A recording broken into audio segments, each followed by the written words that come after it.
Fantastic, thank you. Before we actually formally start the meeting, I just wanted to welcome everyone here. We've got a nice group here, and glad to see, Ryan, that you're here, and we'll do introductions in a minute. But thank you all for being here, both commissioners and the public and the staff. Appreciate this. And I do want to welcome, and you'll have a chance to welcome yourself, but Ryan is Ludico, and our new commissioner. And so thank you for being here. What I'd love to do this time, we haven't done this before, but I'd love to have, since we have some new people, everyone just go around and quickly introduce themselves. And if you want to share just like a short sentence of, what you have done in your past that sort of led you to care about the environment and the climate. So this is just general introductions before we actually do the roll call. So I guess I'll just start. I'm Karen Nelson, and I'm chair this year.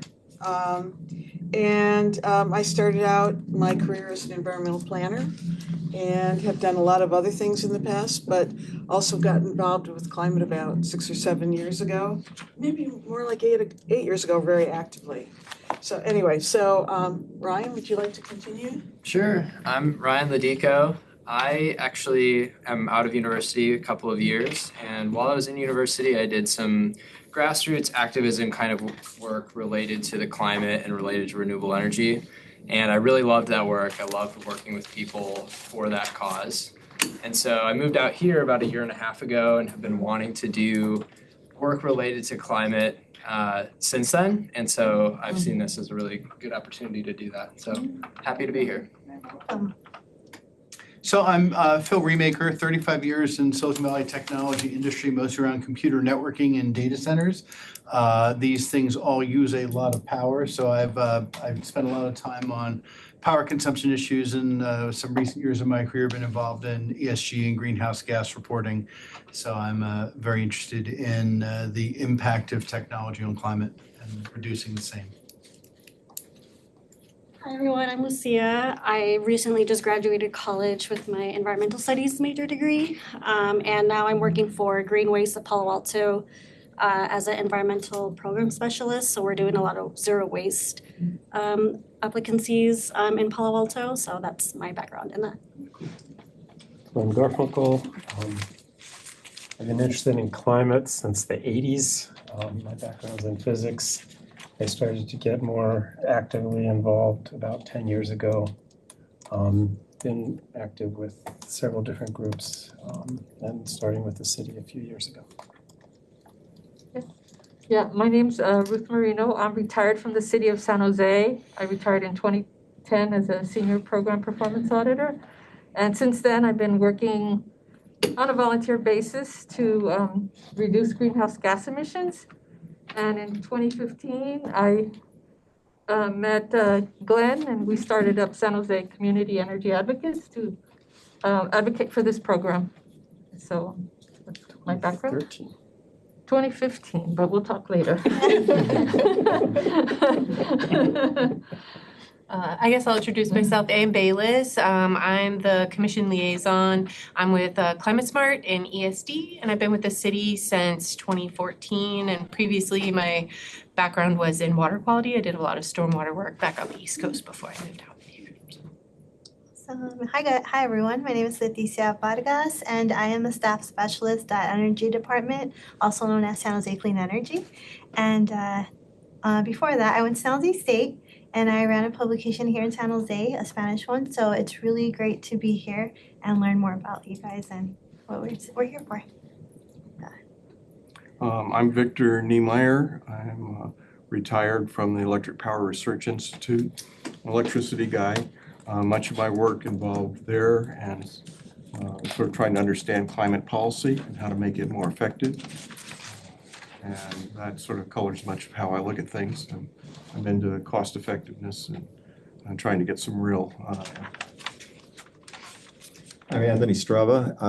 I am a retired NASA atmospheric scientist. Bill DeVincenzi. I have two 29-year careers, one in corporate finance and one teaching Finance at San Jose State University. I started climate studies when I retired for the third time, and did climate reality training. I'm on the Santa Clara Silicon Valley chapter. Probably given 50 to 60 climate lectures. I'm also the treasurer and on the board of Elders Climate Action, which is a nationwide group of elders working on the climate crisis, obviously. And I can't read whatever it is I wrote down there. Oh, I'm in the process of electrifying my house. I just have my HVAC system to go, and then we're going to be shutting off the gas for good. All right. Hi everyone, my name is Tracy Wang. I'm a new resident of San Jose. Moved here probably now a couple years ago, but it still feels pretty new. I am here because I'm passionate about climate, and I've been trying to do so in the transportation sector, reducing emissions from commutes mainly for the past 10 to 14 years. I am currently the Assistant Director of Transportation and TDM at UC Santa Cruz. And I was asked to teach a class on transportation in their sustainable certificate course. So that'll be new for me, but I'm excited about it. Hi, I'm Mani Bakala. I'm a high school sophomore. I'm also a co-lead of Silicon Valley Youth Climate Action San Jose team, where we work on education projects and policy campaigns, especially around electrification. Great, thanks, Manny. And very quickly, if we could just get real quick introductions from all of you, the staff and public really quickly. So I'm Lena Williams. I'm the Deputy Director of Account Services, Marketing, and Communications at San Jose Clean Energy. Hi, I'm Lisa Joyner. I'm the Deputy Director of the Building Division with Planning, Building, and Code Enforcement here at the city. Ruth Cueto, Principal Planner, Citywide Team, Planning, Building, Code Enforcement. Hi, I'm Mila. I'm Lonnie's sister. I'm a sophomore at UC Santa Cruz, and I'm the advisor to the San Jose team and co-lead of the Nature-Based Solutions team of Silicon Valley Youth Climate Action. I'm Lisa Charpentier, and I'm Lonnie's mom, and I do climate work with Mothers Out Front and Acterra primarily. I'm Andrea Arjona. I'm a member of the Emerging Mobility Group at DOT, working mostly on electric mobility options. Good evening, Wilson Tan. I am the Transportation Planning Manager at San Jose DOT. And I'm Zach Strike. I'm the Assistant Director in the Department of Energy here, and actually the Acting Director for the moment. Bill Charlie. I'm a Senior Deputy Attorney supporting clean energy. Thank you all very much. Just a couple of quick reminders. Ask everyone to speak loudly, especially if we have people that are monitoring on Zoom, so everyone can hear what everyone's saying. And just so that the public knows that public comments can only be received from public in the room. So for those, if there are any people on Zoom, you're really basically monitoring only. But thank you for your interest in presence on Zoom. Also, if anyone wants this, you notice I've got one, but it's not on yet. I've got masks. If you are concerned about COVID or the flu going around, please feel free to take a mask for yourself. Just come up and grab it. Okay. So, I forgot to bring my little ring, my gavel, but we'll exist without it. So the meeting will now come to order. And will the secretary please do roll call? Yes, Manny Bekele? Here.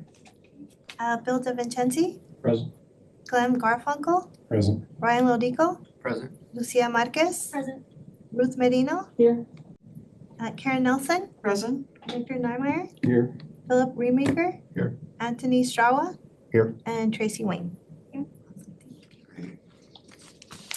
We do have a quorum of commissioners present. You have received this meeting's agenda, I believe. Everyone should have it. So right now I'm going to call for the acceptance of the orders of the day. first, I'd just like to have a motion for the acceptance of the order. Is there a motion to accept? What are we accepting? The motion to get started, basically. The orders of the day are basically the agenda, The agenda, the items on the okay, thank you. agenda. So Ruth has, Why don't they just say that? Ruth has made the motion. Is there a second? Second. Great. And so now that we have a motion on the floor, I understand that there is a request to change the order of business. And this is the time to make that happen. So is there any discussion about what we're planning to do regarding the change in the order of business? Glenn? Elaborate. I was requesting to move transportation behind the planning code enforcement discussion, just that sequence swap. Okay, so we have a request to modify the order of business, which is to move the last, I guess that would be the planning, the item C below, let's see. Swap C and D. C and D below D, so we're moving item D up. Staff time, may I ask that those two, what is it, B and C, I guess, come above, that the ad hoc committee go after the DOT and the PVCE items? So we're basically going to switch so that the ad hoc committee is Can you handled. scroll up to? Oh, yeah, you can move that up below. It's under new business. So we'll be moving the ad hoc committee. The request is to move the ad hoc committee down below. It would be, basically the order would be planning, building and code enforcement, then transportation, and then the ad hoc committee financial status report. However, we do have another ad hoc committee rules bill, Charlie, and shall we keep that first?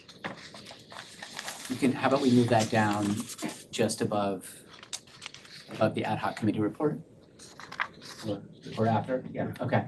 So when you say, okay, so basically the bill you would go last, is that what you're saying? Okay, let's see, let's do this again.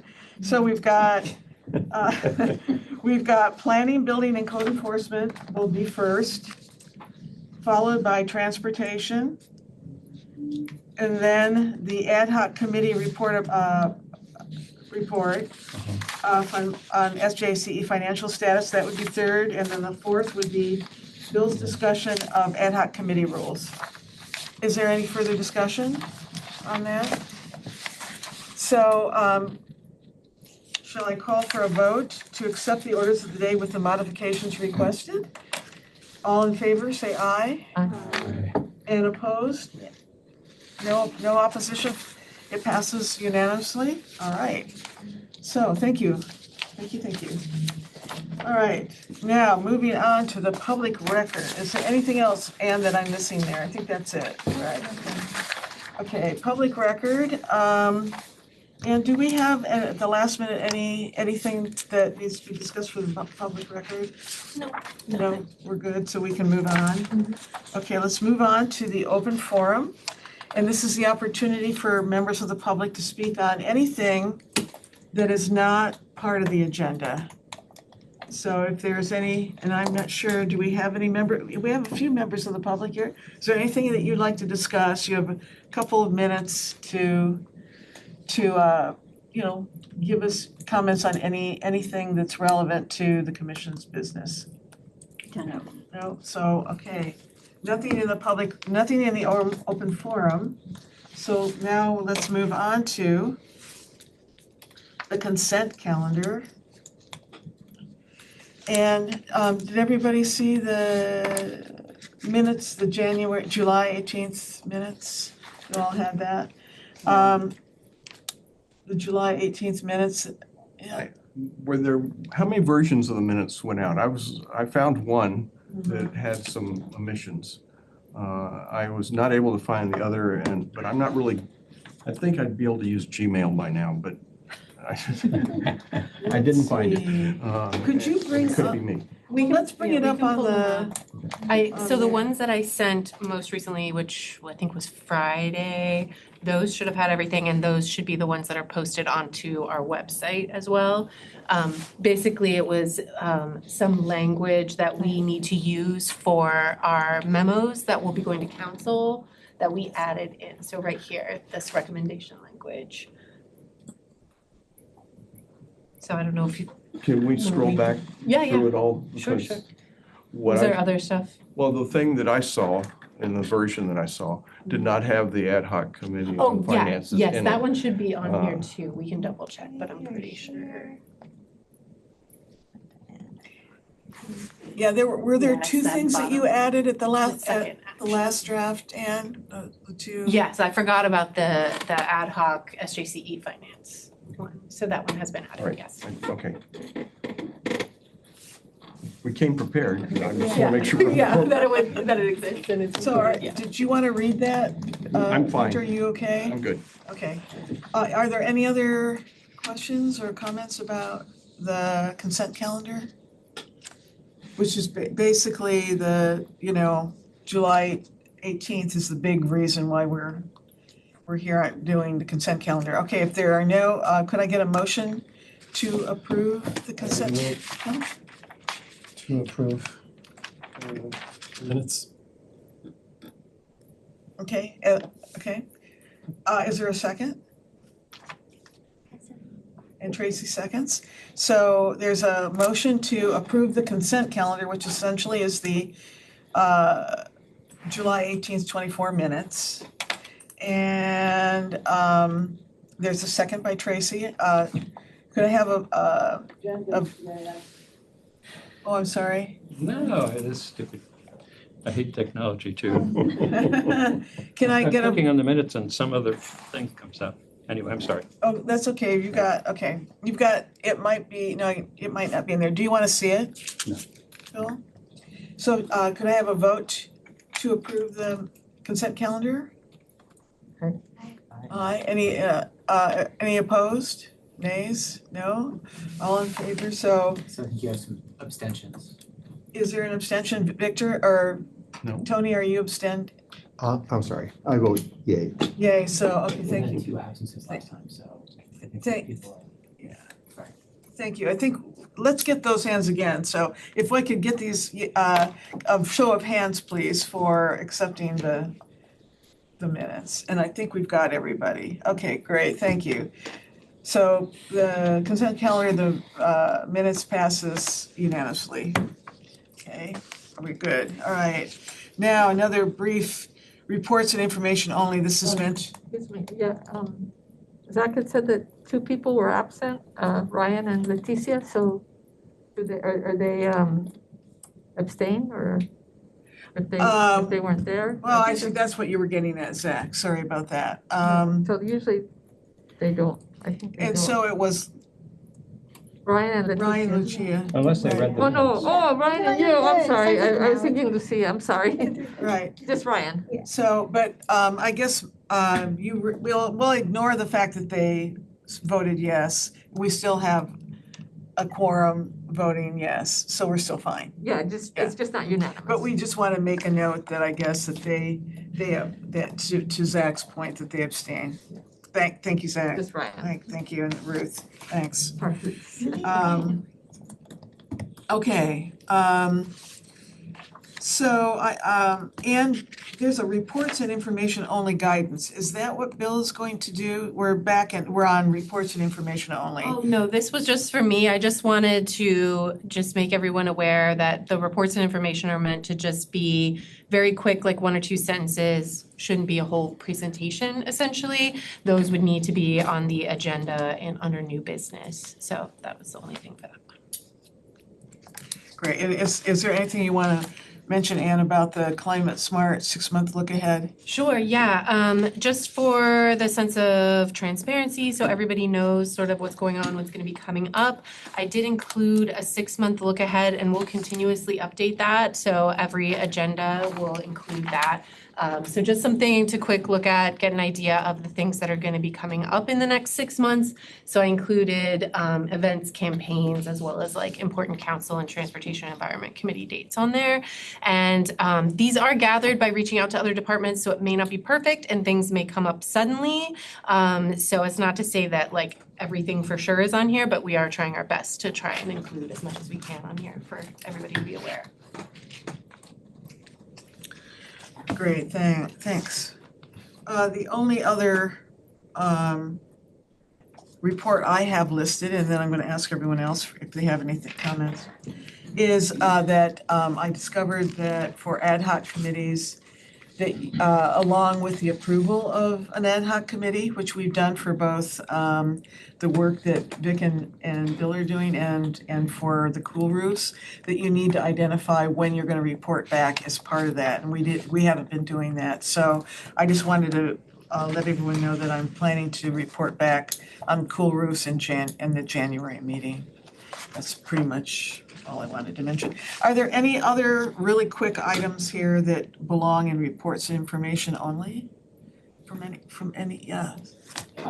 Last November, some people may recall that the City Council, we brought an item along with Finance to the City Council to explore issuing some bonds to partially prepay for some power contracts with the net savings of 10% or so of what gets put into that transaction. So it's taken a long time, but October 8th, we're on track to come back and ask council to approve in much more detail the various pieces of the transaction. It's pretty complicated in terms of paperwork, but in the end, it's, I want to say, risk-free.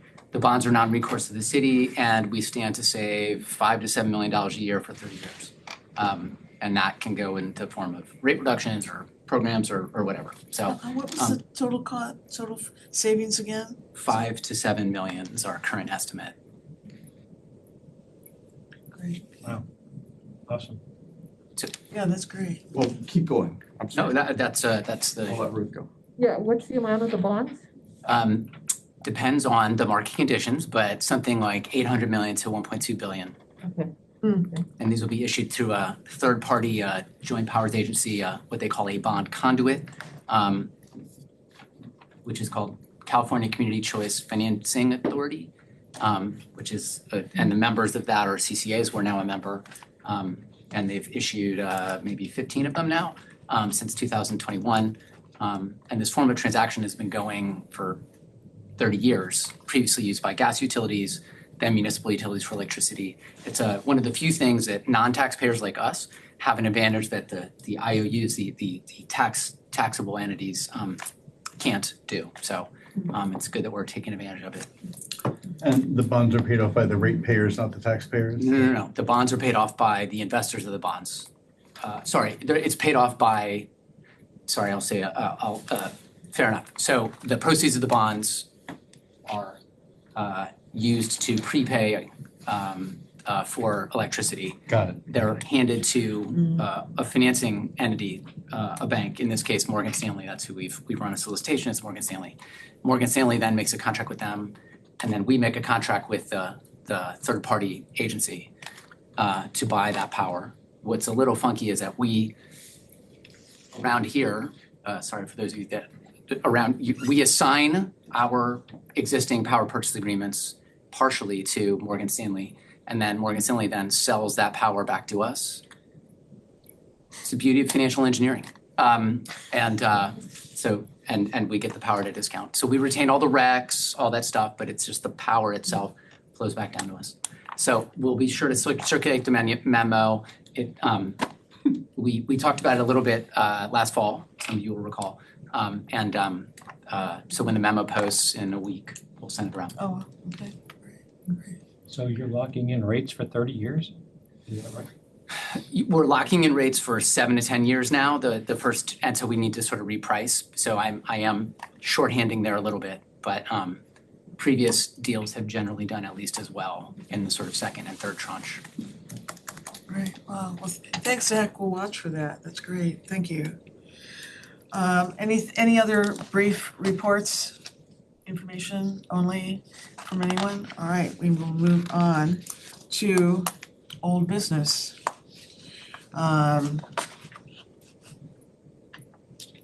So if you go to attachment B in your handout,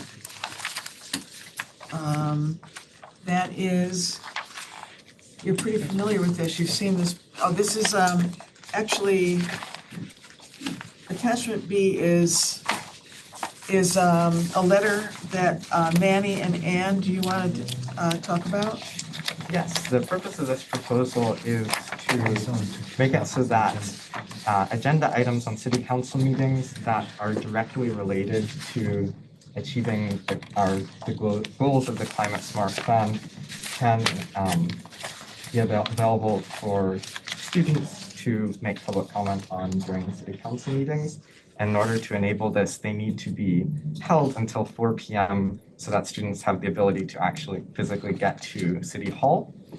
This is already done for items relating to the Youth Commission, and I put forward that it's suitable to also be applied to items that are determined to have direct relation to the Climate Smart Plan during the Climate Smart analysis of the memos that will go to City Council.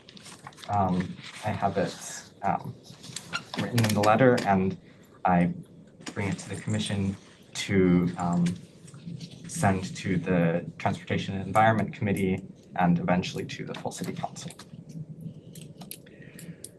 All right. Are there any questions? Have you all had a chance to glance at Manny's letter? And now, I know, Ann, you mentioned there's potential action here, and Manny, so what, you want to guide us into what, if and what kind of potential action we need to take on the letter? Yeah, it would basically be approval to refer it to Transportation and Environment Committee. Any other thoughts, questions? If not, Manny, do you want to make a motion per Ann's comments? Sure. If there's no more discussion, I motion to have the Commission send it to the Transportation and Environment Committee. I'll second that motion. There's a motion by Manny and a second by Phil. And is there any other discussion about the letter? Yeah. Well, you go first. Well, Manny, I'm curious, did you have any dialogue with the committee? No. Yes, okay. You mean with the Transportation Committee? Is that what you're? Yes, and with the Transportation Committee. Okay. No problem. Just curious. Yeah, I just didn't know, do you know if the council, if they're done before 4, they just come back? Is that, they're okay with that, or? I don't actually know. Okay. They would probably discuss the logistics of it at a meeting, I'm assuming, so basically it would go to Transportation Environment, they would refer it to City Council, and then City Council could discuss and make a decision on whether they would do that or not. And this would just be for I don't know if we need to make clear that it would just be for City Council, not Transportation Committee meetings, because Transportation, I think, meets at 1. I think 1 or something. It's 1:30. 1:30, so I think both it at says City 1:30. Council, so I think it's already clear here. Is that correct? So, It's a proposal to the City Council. Okay. Wonderful. Well, this will be a great way to get the youth, I think, more involved. That's of course your goal. So, is there a call for the vote? All in favor of sending Manny's letter on to T&E? And everybody's hands, could I see everybody's hands? Sorry. I think that's unanimous. Okay, any opposed though, however? No opposition? So, and I guess I better start raising my hand. So it's a unanimous vote to send this letter on to T&E. Okay, let's see, great. All right, very good. Moving on. So now we're into the thing that we've seen more than once, the commission bylaws, attachment C. You guys want to bring that forward? And I can just quickly mention, there were 2 comments for edits at the last meeting. I incorporated one, but at the recommendation of the attorney's office, we did not include specific language about Brown Act requirements and timing, basically because it's complicated. So we basically have to vote to reapprove. So in the future, we can vote like pending attorney's office approval, and then we wouldn't have to revote, but because we didn't do that last time, we just need to revisit it and approve it this way with one edit, but not the other. So what was the edit? Somebody, I'm not sure who, I wasn't here, sorry, but somebody had asked for clarifying language on what the timing for Brown Act posting is, but there's a few different rules that we follow, so we also have like the sunrise law, and so basically the attorneys requested that we not add specific language about What I timing. was asking is what was the change that you did make? Oh, the change that I did make was, somebody was asking to change the timing for the chair and vice chair. So now it says, I think I had it at May because that's when we first started meeting, but I revised it to November. Right, and so, you want to explain what happens sort of in November? Sure. Yeah, so basically, the way it's worded now is basically that the old chair's position would end at the November meeting, and the new chair would then take over at the November meeting. Essentially, wherever that item is on the agenda, that's when the new chair takes over. So we would vote to approve, just like at the first meeting when I led it until we voted for Karen, and then she took over. And if you are all okay with this, what I had suggested to Anne, and I think it fits within the current language, is that, you know, in the November meeting, we, for instance, I would run the meeting, we would both be chair and vice chair through almost to the end of the meeting, and then near the close, before we close the meeting out, we would have the vote for the new chair and vice chair at that time. And then, am I right in saying that therefore, right at that point in time, at the end of the meeting in November, those new people would, the new chair and vice chair would be installed and be basically handling that work starting in mid-November? Okay. Yep, that's correct. Great. So the language here says that the chair and vice chair shall be elected for a term of 1 year commencing at noon on the first meeting day of November. So that would be before the meeting? I know that's what's really odd, right? I agree with you, Tony. I questioned that too. And yet somewhere else it talks about the meeting, you know, actually the meeting time. Right, I know what you're saying. So maybe it would be best to change that to say at the end of the first meeting of November?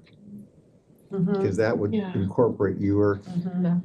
Or we could, maybe it can be something like upon a vote at the Okay. Right. December or something Yeah. like that. So then if we do it the first item sometime. Yeah, I think that's what you, yeah.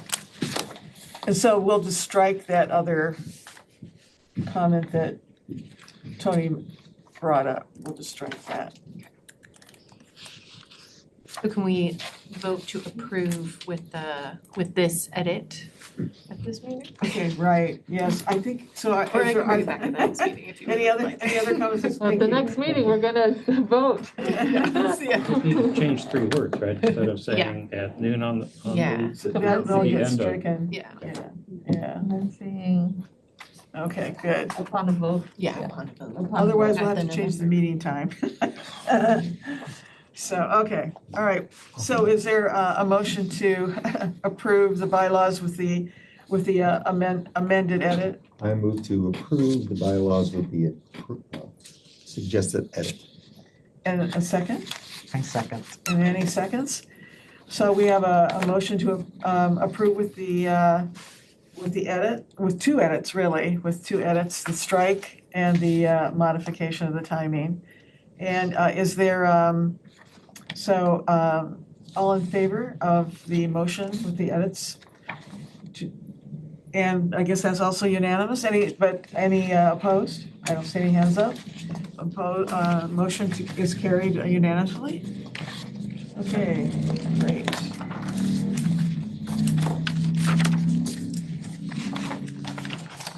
That concludes old business.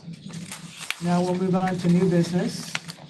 And we're going to start now with this amended orders for the items, agenda items. We'll start with the update from Planning, Building, and Code Enforcement on the requested policies. And I understand that there's a presentation by Ruth, Kuto, and Lisa. Lisa Joyner? Yes. And I, is Ruth here? I'm Ruth. Ruth, oh, hi.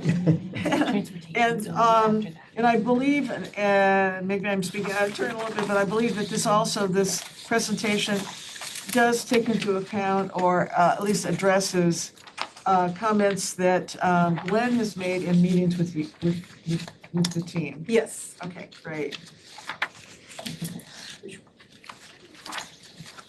Are we able to get those a little bit bigger? Is that possible?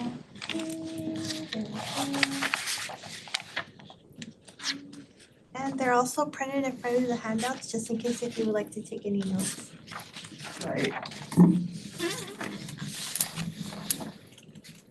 And I believe, just so that we know where we're headed, and this is, I guess for Ruth and Lisa and Glenn, is this a discussion, or will there be any actions to take today? I think there may be actions. There might be actions, okay. All right, great, thanks.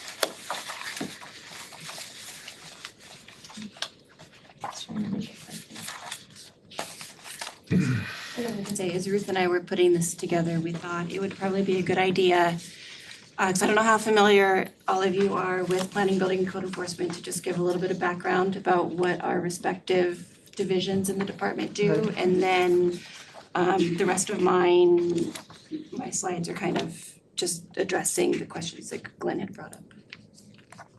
Great. Thank you, everyone. Can we go to the next slide? Great.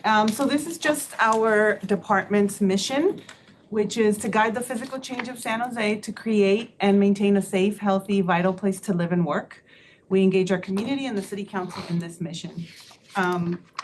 Next slide, thank you. Planning, building, and code enforcement, PBCE. We have 3 core services across 3 divisions. Our department is, Lisa and I will talk about 2 divisions. I'll talk about planning, she'll talk about building. And then within citywide land use planning, we conduct long-range planning, like the general plan update, specific plans, urban villages. I'll talk a little bit more about that work in the next slide. And then we have development and plan review and building construction inspection, which Lisa will touch on.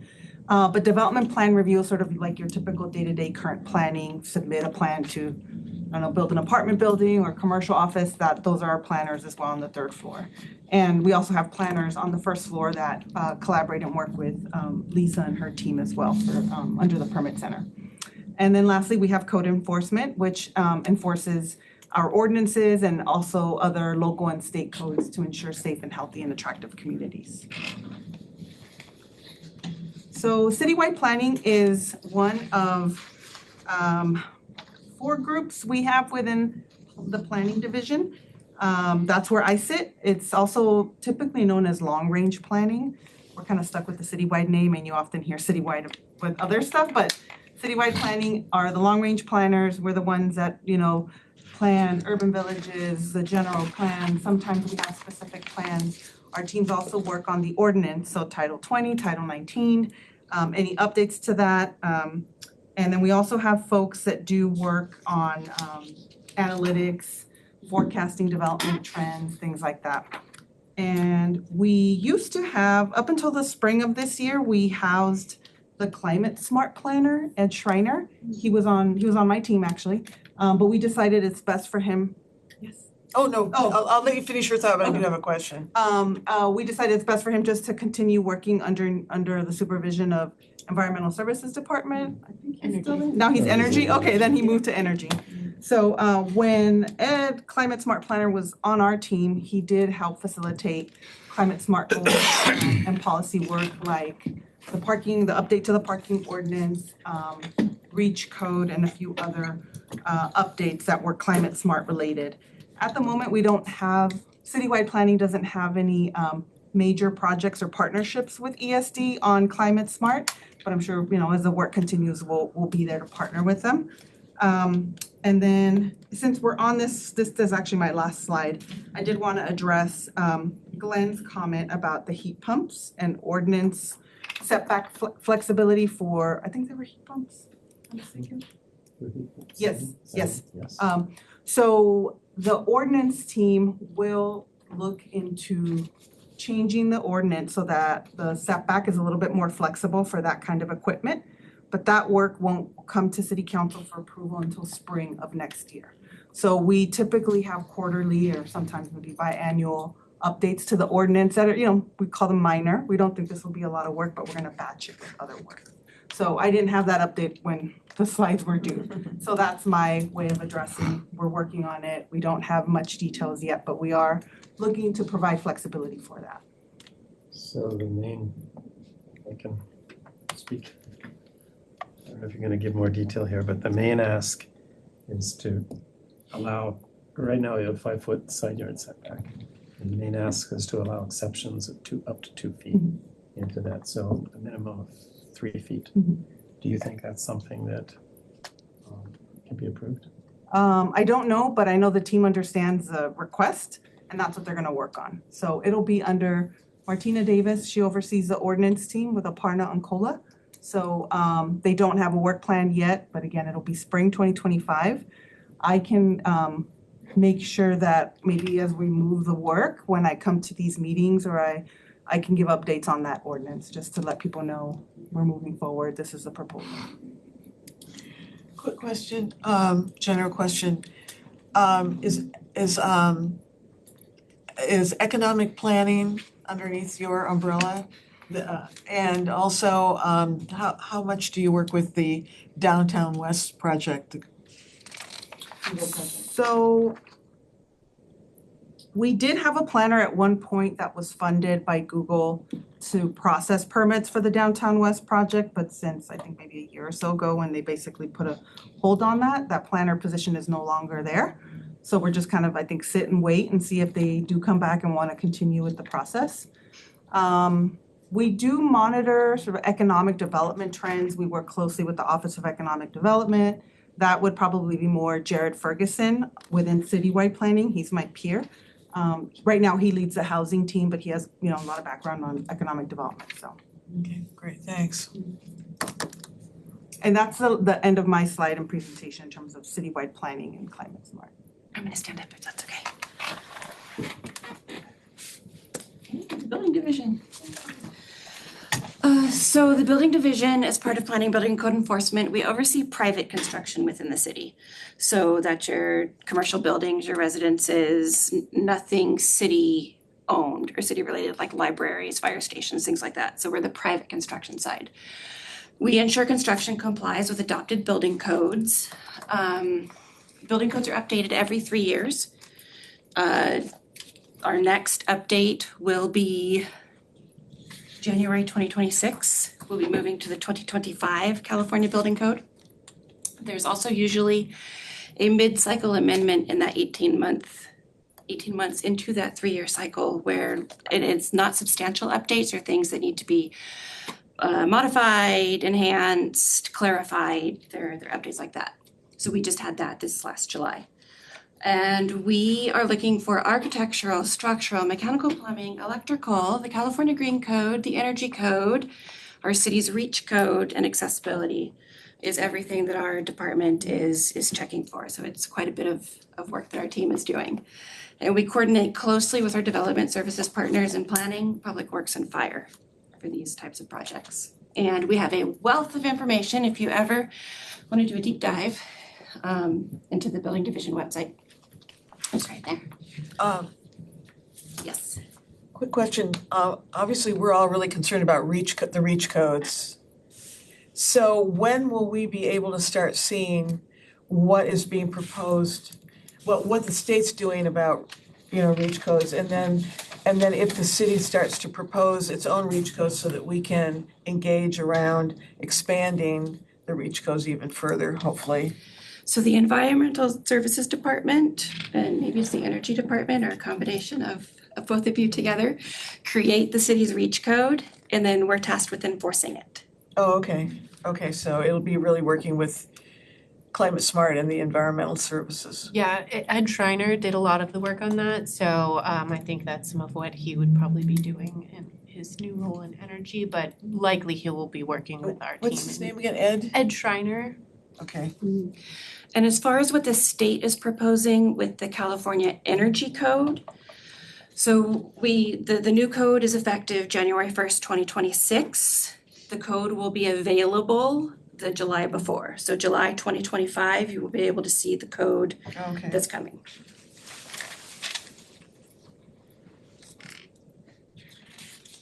Thanks. Just a little bit more about the building division. So we're one division of PBCE, but the building division pretty much has 3 divisions within itself. So we've got the permit center that does all of the plan, intake and issuance, addressing. We have an ADU ally to help with all the ADU projects, a small business ally in conjunction with the Office of Economic Development is down to help owners of small businesses, and a lot of customer support. Then we have our plan review team that reviews plans for conformance with the building codes and all the other codes I mentioned. And our inspection team inspects construction for conformance with approved plans and building codes. And one of Glenn's questions was, hey, if a job fails an inspection on a part of the project, like you have a permit over here that has nothing to do with the permit that's over here, will the not passing the inspection here affect this? And the answer is no. If you've got separate permits, separate scopes of work, they're not overlapping, they don't inhibit each other in any way, you'll continue the process. And we do the same thing with violations. So if somebody, say they converted their garage without permits, but now they're doing work in the back of the house, has nothing to do with the garage and the violation. And we want them to do construction properly and with permits so we can make sure everybody is safe. So continue with that permit. We're letting you know you have a violation here that you need to rectify, but I don't want to hold you up here, because if I hold you up, you're going to do it without permits. And now we've got a whole host of problems. So I hope that answered that question for you, Glenn. So the rest of my slides are more specific to questions that were raised. So there was a question about condensate drainage.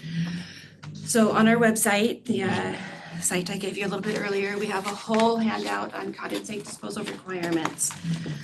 And my slide is so small I can't see it now, but we do have, so we do have an exception for heat pump water heaters on residences that you do not need the drainage pit if it terminates to a landscape area. It doesn't go over concrete, it's not your main entrance to your house, so nobody's gonna slip if there's any condensate. So we do have that exception for heat pump water heaters. But most other condensate disposal requirements do have the 2 by 2 by 2 foot deep drainage pit at this time. So if this is, this is unreadable, you give us, we can't read this, but the document that you provided me said it applied to air conditioners and water heaters. So is this a different document or? No, it should be the same one. Okay, so that includes heat pump water heaters? Heat pump water heaters, yes. Okay. So the question I guys reiterated to you in the email is, does this apply to HVAC heat pump units? So not at this time, because our understanding on our team is that the heat pump condensers do have quite a bit of condensate. So if there's information anybody has on specific to the condensate coming from heat pump condensers, we'd be happy to take a look at it and see if we could have an exception or do something, because we're constantly updating our requirements and handouts. But at this time, our understanding is there's quite a bit, much more than a heat pump water heater, that could create a nuisance and a hazard So, okay, that's a true statement. So in other words, we still need, builders still need a 8 cubic foot condensate pit. And is that from the outdoor unit or from the air handler inside? For any condensate that would come from the condensers are generally outside, right? The compressor is outside, compressor. Right. Okay. Yes. So was there another question? No, it got answered. Okay. Yeah. But again, if as technology changes or if there's additional information that can be provided, we're happy to take a look at it and see if it's something we can include. Yes, sir. Do you look at what other cities do? Of course. And Do they have any, obviously, thank you, I'm So glad you did. we did look at that recently because the exception for the heat pump water heaters is relatively new in the handout. So we did look at neighboring jurisdictions and larger jurisdictions around the state to see what they're doing, and it's a little bit hit and miss. Some just put it to a drainage area, others you need the pit. So we made the decision that for the heat pump water heaters, at least as a first step, that we could eliminate the drainage pit. Thank you. Okay, so I believe our next question was on solar app and the city not adopting solar app. So I just wanted to give a little information about solar app. So currently you can use solar app, or solar app is available for photovoltaic systems on existing residences and ESS installations, so energy storage systems, the batteries. Through the City of San Jose's platform, you can get a permit online for every category listed here. Solar app is largely based on the City of San Jose's online platform. Solar app does not do plan review. You enter the correct information, it says great. It does not check that the information you entered actually matches what you have on the plans. That confirmation comes when you're in the field with the inspector. They say, okay, this meets code, this doesn't meet code. It's the same thing that our system does, and in fact, we updated our system to ask some of the same questions as solar app, put in this. But again, the verification comes when you're in the field with your permit doing the inspection. We did talk to solar app. We had lots of conversations with them and we said, hey, okay, maybe we could, you are getting a permit, you're the contractor, you go to solar app, you get the number from solar app. You still have to go to the local jurisdiction to get a permit. So we said, okay, if it makes it easier for people, our online portal is very simple, but you could just enter the number from solar app and be on your way. Mm-hmm. Solar app wanted they want to configure the system for every jurisdiction and their individual requirements. And we didn't feel at the time, given that our system is a bit more robust than what solar app offers, and it's relatively the same, to spend staff time coordinating with solar app so that somebody could go to solar app and then still have to come to us for a permit. And I was looking at Solar App's website last week just to make sure my chart was still correct, and they're raising their prices. So it's becoming, you have to pay Solar App to use our system and then come get the permit from us. So at this time, it's just through our online permit portal. You had mentioned something about more complex projects, but I don't think I got any follow-up on what that might be. So if you get more information later, feel free to. Are you, I kind of hear what you're saying, but it sounds like a lot of cities around are adopting the solar app. A lot of cities don't have online portals, so they were doing the review in-house. So this is a way, I need to get my drink, I'm sorry. I know some of our partners in San Ramon are very excited for Solar App, and it really streamlines things for them because they were doing it all at the counter. We haven't been doing these types of permits at the counter ever since I've been here, and I've been here for 12 years. Do you guys connect with contractors? Mm-hmm. We did, and it was positive feedback that our system was simple, it was easy to use. So if you've heard other feedback, I'd be happy to hear that too. Thank you. Mm-hmm. All right, what was our next question? I have Oh, actually sort of a yes. comment, Mhm. as you can clarify if I'm right, because we're getting ready to put we're getting rid of our old panel system that's aging out and putting a new system in this year. But it's my understanding from our solar installer, and this is like a applause for you, that they said basically San Jose is really great, that you really turn your solar permits around very quickly. And that what their comment was is that really where it takes a little more time is when the inspector comes out. It's post installation when the inspector comes out. So But is that will be the same whether you use Solar App or not, because again, Solar App is not doing plan review. Right. So the inspector still has to verify that the information is correct when they get out there.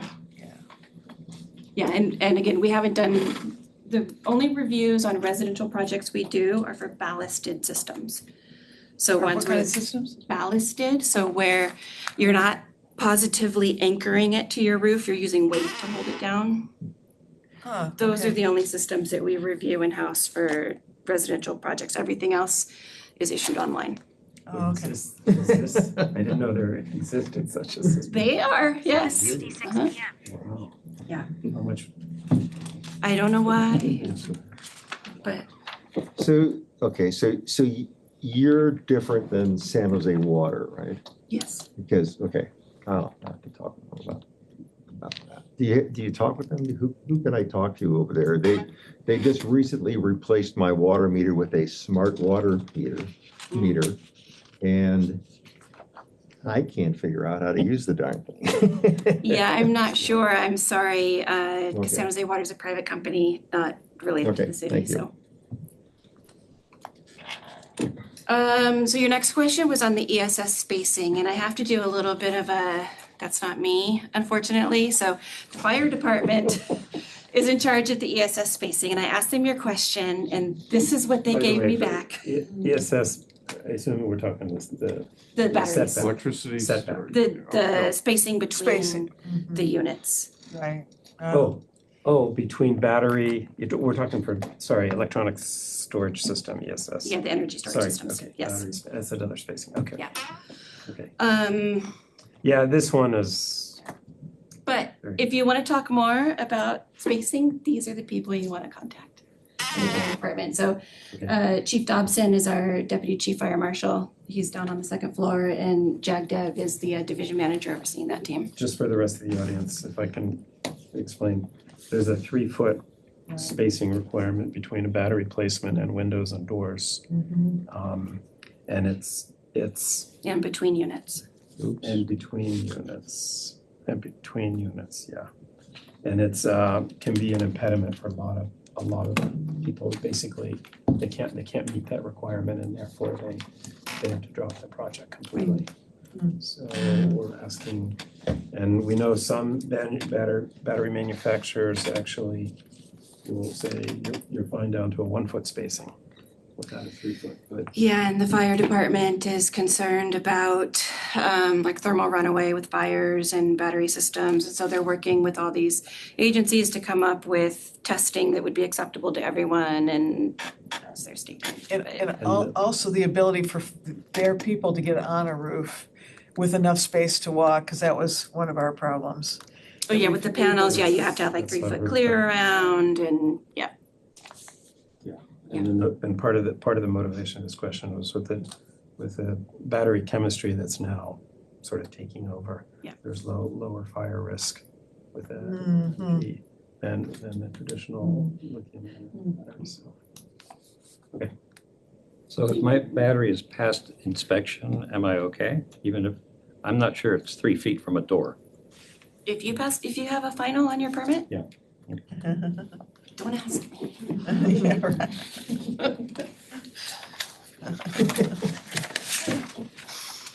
Okay, so the next question, and it might actually have been the last question, was just about how we're streamlining permits and processes for electrification. So I was curious for all of you if you had ideas of things you thought could be more streamlined. We do have the majority of our subtrade permits, so it's mechanical, electrical, plumbing permits, can be pulled online, just like the solar permits. we have tried to streamline the permits, on the next slide, please, for EV charging. So if it's at a residence, like your single-family residence, you just get it online. If it's multifamily and assigned parking, you get it over the counter. If it's on a commercial space, but the installation doesn't exceed 80% of the panel capacity, we'll issue that over the counter. So the only time you need to review in-house, it takes a longer process, is when you're exceeding 80% of the panel capacity on the site for the EV installation. But yeah, I'm happy to hear if there are other items you think could be streamlined or improved related to electrification permitting.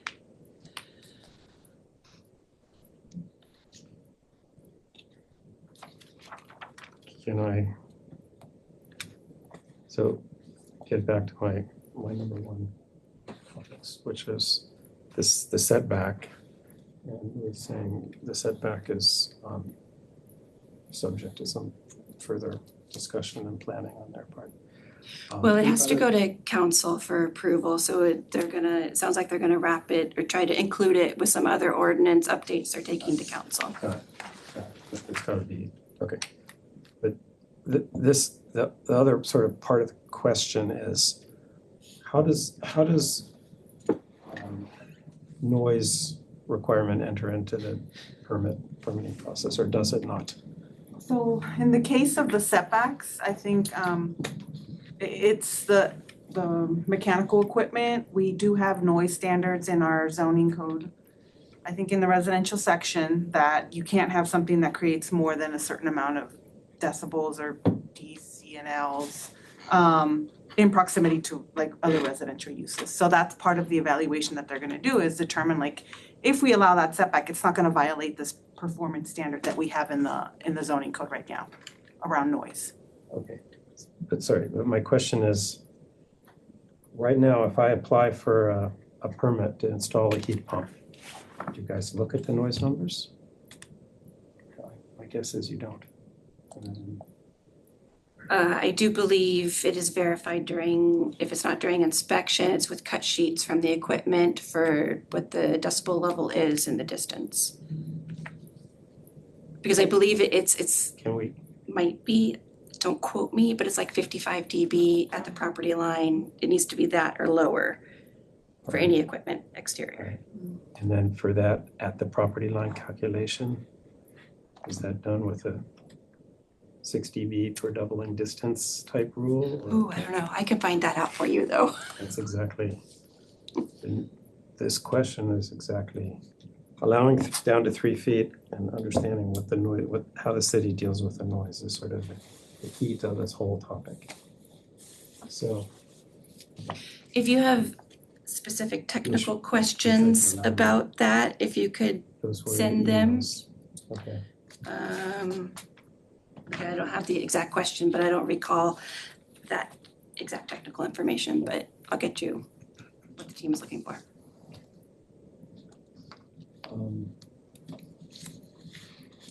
I guess I would like, I'm not sure what the right procedure is here, but since there's still open issues and it sounds like you will be looking into revising the ordinances, can I sort of move that we have a request for maybe a special, we have special meeting where we can dig into these details with the right people, maybe December timeframe, or I don't know what the right timeframe is, but. Is this the sort of thing that an ad hoc committee would be useful for?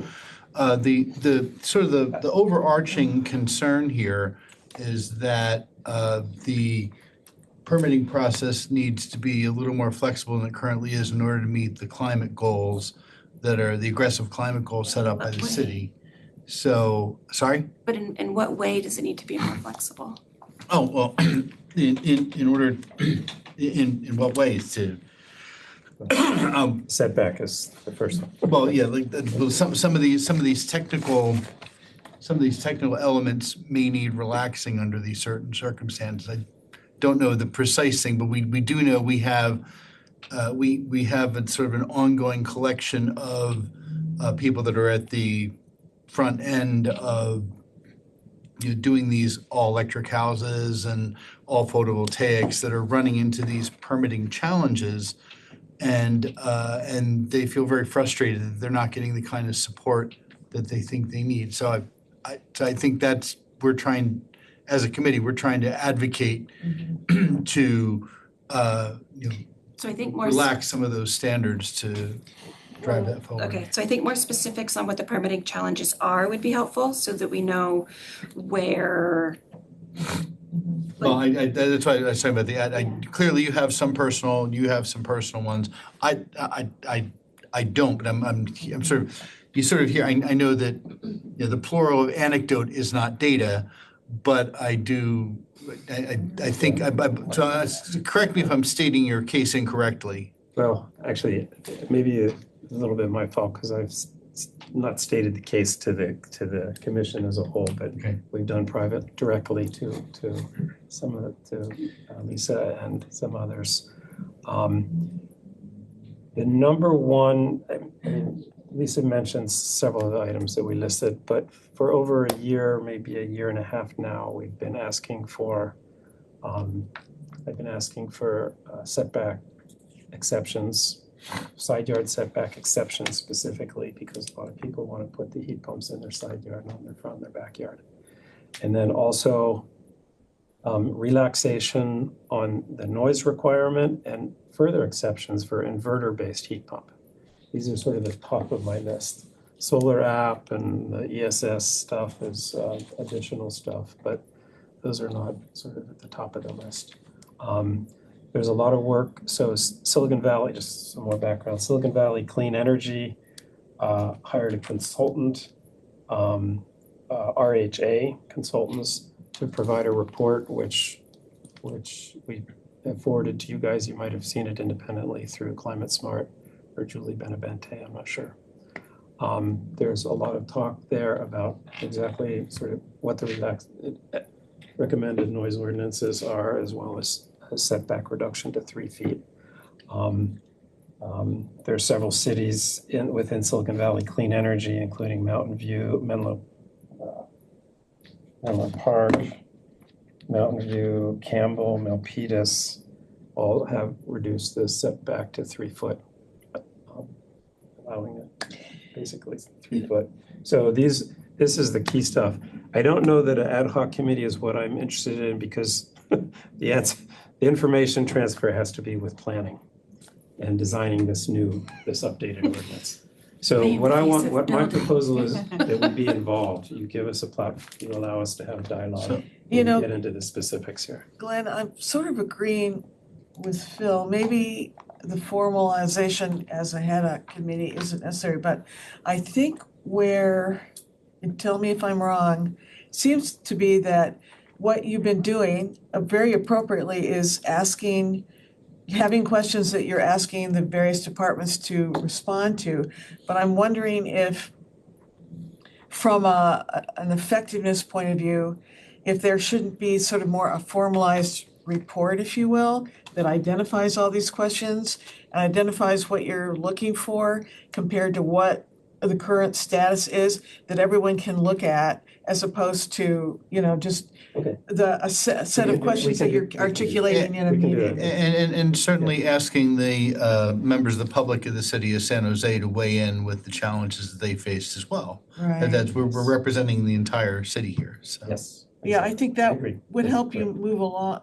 Maybe that would allow everyone to coalesce a little better around the issues. Yeah, that was my fault. I should have sent it to Ann to distribute to you guys, but we can do that in addition. But in the end, it's the arrangements with planning with this updated the ordinance that we would like to have exposure and have a detailed discussion and back and forth, and not just one meeting here and the topic we need to come to agreement on.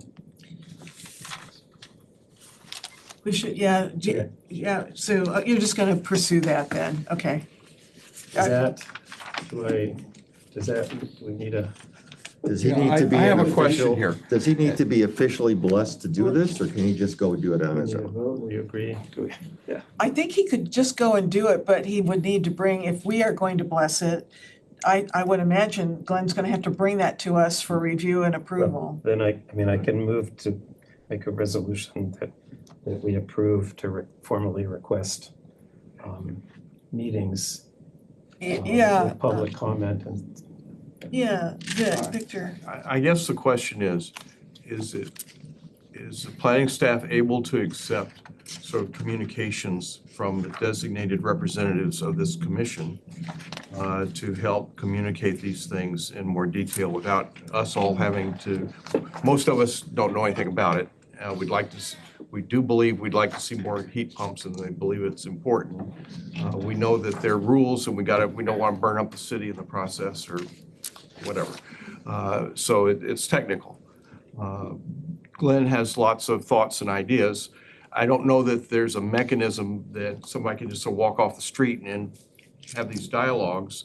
Would it be easier if he was part of an ad hoc committee that was going to report back to us?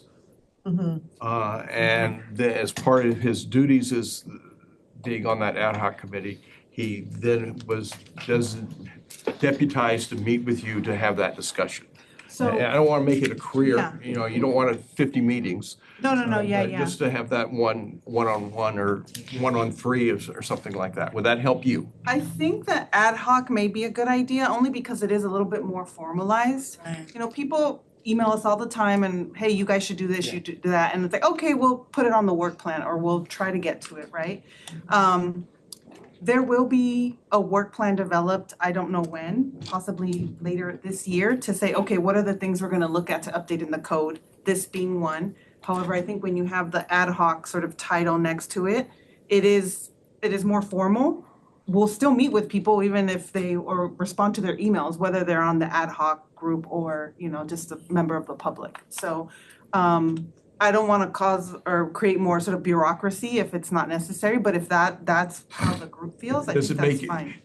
Does it make it any easier for him to communicate with you if he's And so it won't be with deputized? me, it will be with someone on, Somebody my with your peer who department, oversees, right. yeah, You- yeah. That I would mean, help. that's fine, yeah. That's fine or that helps? It doesn't If matter. it's just fine and it doesn't matter, doesn't then he can do it as a Yeah. matter of the public and we don't have to spend any time on it. Victor, I think it's not so much about the communication back and forth, but rather when we get down the line to decision-making on the city's part. I think that's where that more formalized approach helps us move forward. So I think you're right, but I think it's not so much at the front end as it is at the middle and back end for review and moving forward to have sort of some teeth behind what's being said and visibility. Then maybe what we should do is just ask them to report back to us before this package is going into the council, so we at least see it and can comment on it. Is that? Well, maybe we'd want to talk before then. We typically do have virtual meetings sharing sort of the proposed ordinances. But I would say though, I mean, actually, if it is an ad hoc group, he does have the weight of the commission behind him, right? I think that just even on paper and our staff reports, when we talk about why are we making this change, we reference back to this meeting, we reference back to this body that says they wanted to see these changes.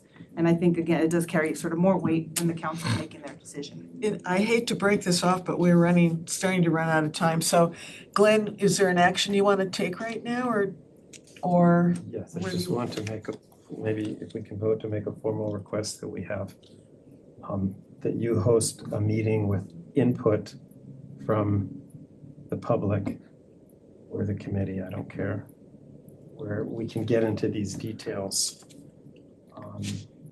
Yes, we can do that.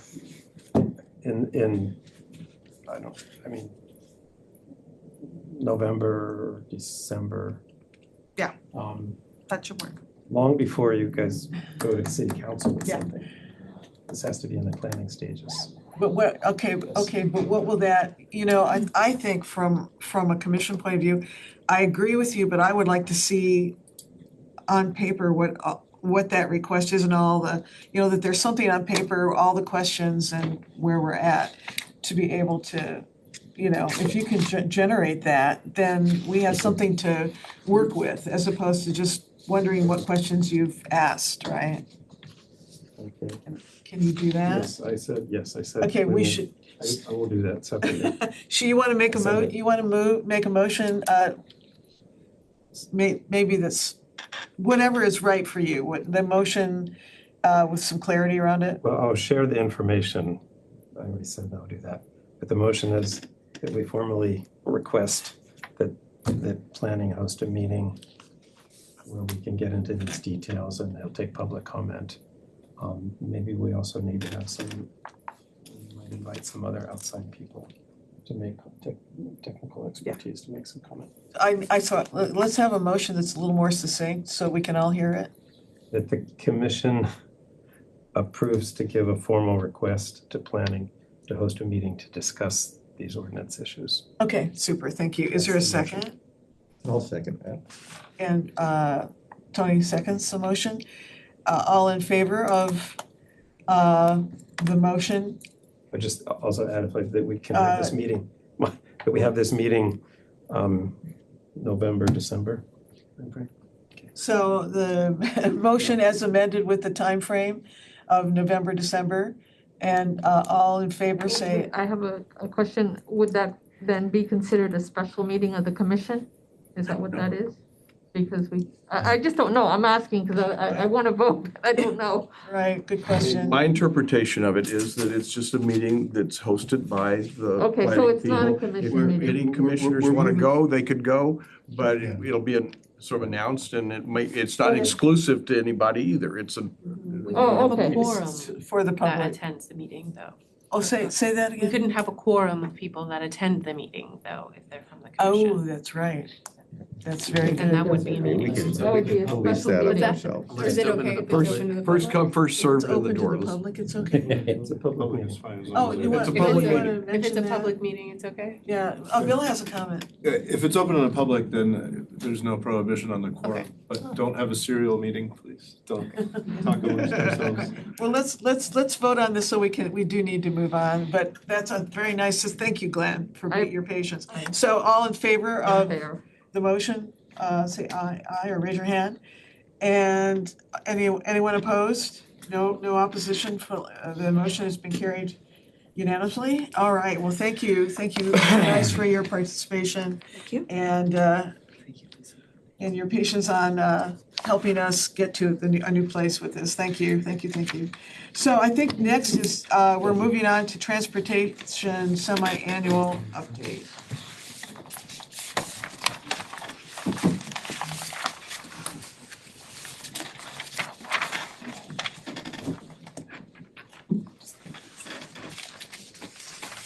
And that is, Andrea and Amador, or Andrea and Wilson. It's actually Arjona, that's hard to pronounce, so I'm okay. So again, my name is Andrea Arjona. I'm with the Emerging Mobility Group at DOT. So that is in the Department of Planning, Sustainability and Policy, or Planning Policy and Sustainability. And I'm here with Wilson Tam, who is our Transportation Planning Manager, to share an overview of DOT projects that are focused on sustainability, reduced vehicles, mile travel, and reduced transportation-related emissions.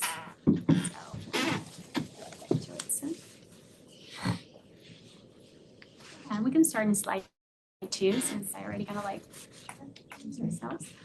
So let us begin with a refresher of our mode shift goals, which are key for achieving our climate goals and therefore are very ambitious. So our goal is to have no more than 45% drive alone share by 2030, so no more than that, people driving alone. And we're planning to achieve this by enhancing infrastructure, by implementing policy changes, by providing incentives to communities to use alternative modes whenever we can, and by engaging communities or diverse communities in everything that we do to make sure that we address their needs as well. Next slide, please. So one of the things that we realized early on is that we needed to develop more comprehensive plans to be able to address climate issues. So not just transportation options, but also land use and community needs in general. And that led to developing the development of very specific plans that we think would address some of the issues that people have for not using alternative modes. So for example, we have our Better Bike Plan, which aims at having a full network of protected bike lanes for all ages and abilities, so people feel comfortable, riding a bike as streets allow. We have our Vision Zero Action Plan, which is aimed at reducing fatalities and severe injuries from traffic collisions. And we have here Wilson to talk a little bit more about current plans we're working on. Andrea, Wilson Tam, I am the Transportation Planning Manager. I'll stand here.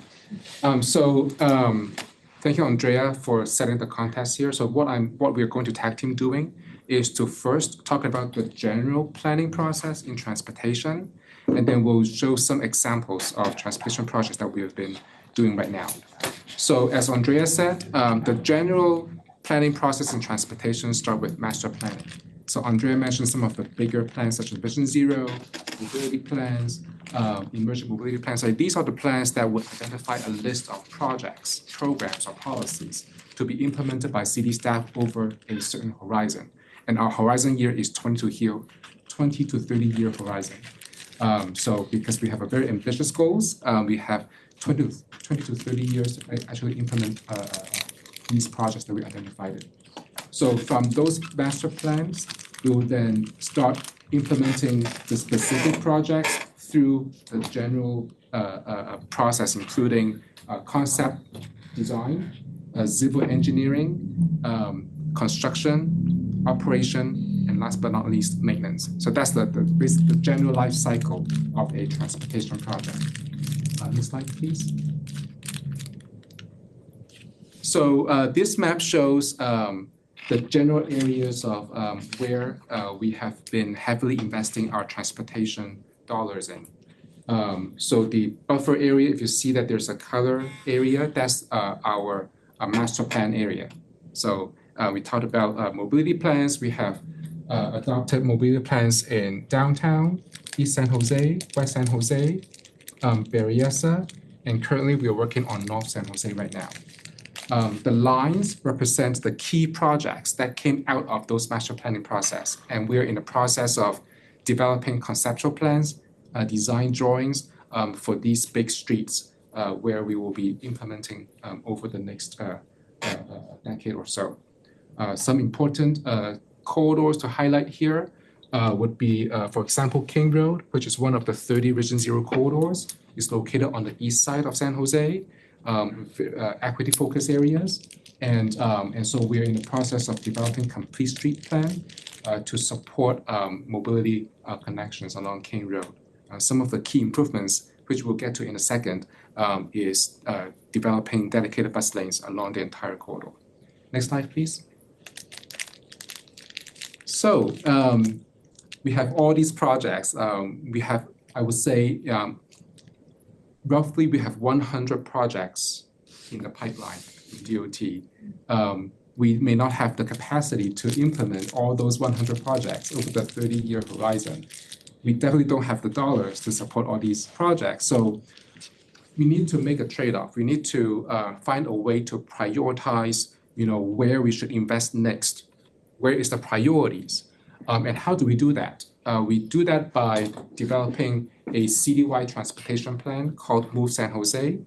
And this is a plan that uses a set of key performance indicators with data-driven processes to identify where we should invest next in order to move the needle, the most effective way to move the needle. So we talked about ambitious goals, right? So we want to invest in areas where we were able to get the effective solution or outcomes, as opposed to other areas where, for example, building a bike lane in the hillside may not necessarily work because it does not connect with the rest of the city. Versus if you build a bike lane in downtown, it will move the needle better because it's closely spaced. People have a better bike network to bike around. So those are the considerations there. So through the Move San Jose plan, we identified 3 major buckets of projects that we would use the data to find the priorities for. So one on streets, one on transit, and one for policies and programs. And so in the next few slides, I will tag team with Andrea to talk about 1 or 2 projects for each of the buckets there. Start with streets. Next slide, please. I'll skip that if you don't mind. Next, yeah. So for streets, I would like to highlight, as I mentioned, we're working on the master plan for North San Jose right now. So this is the area where, based on the recent adopted housing element, the majority of the new housing will be located in North San Jose. And so we are trying to develop a transportation plan to accommodate the future housing that will be located in that area. Next slide, please. I'll skip the schedule there. And sorry, we developed the slides without knowing how much time we would have, so we may have put in more than we need for the presentation. So as I said, the goal for the North San Jose plan is to develop a vision for North San Jose and basically put together a list of projects, programs, and policies to be implemented. The planning process is interesting because right now, North San Jose is a commercial employment center. It does not have a lot of residents in the area. So when it comes to planning for an area without existing residents, it's a little bit tricky. So the planning process is a little bit unique when it comes to working with the residents about like about planning for housing and transportation where the future tenants are not there yet. So like it's just a balancing act between the planning. Are we planning for future people or are we planning for existing people? So that's so we're trying to figure out like what's the appropriate engagement strategies to be able to reach out to those in need. Next slide, please. Can I ask you a quick question? Yes, please. Which might take us back a little bit, I apologize. But when it comes to, our concern is climate, how do you take what are rather overarching goals for climate and turn them into sort of data-driven goals that you can apply very specifically to your plans for transportation? How do you do that? Yeah, great question. And I kind of like missed the details there when we talked about the citywide transportation plan Move San Jose.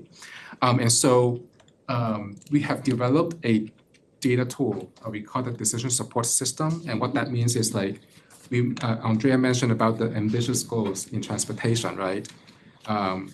We are at, our drive alone share today is 79%, and we want to reduce that number to 45 in 6 years and 40% in 16 years, right? So we use big data to kind of understand like what our transportation behaviors are. And then from those data, derive from the goals in terms of like back calculate, if we want to reach the goal, what does that mean for downtown, right? Because the mode share goal would be different based on where you live, right? If you live on the east side where transportation options may be limited, the mode share goal may be different from the case when the residents are living in downtown where you have all the transportation options. So let me put an example there. So for example, for downtown San Jose, our mode share goal is actually 25% drive alone share.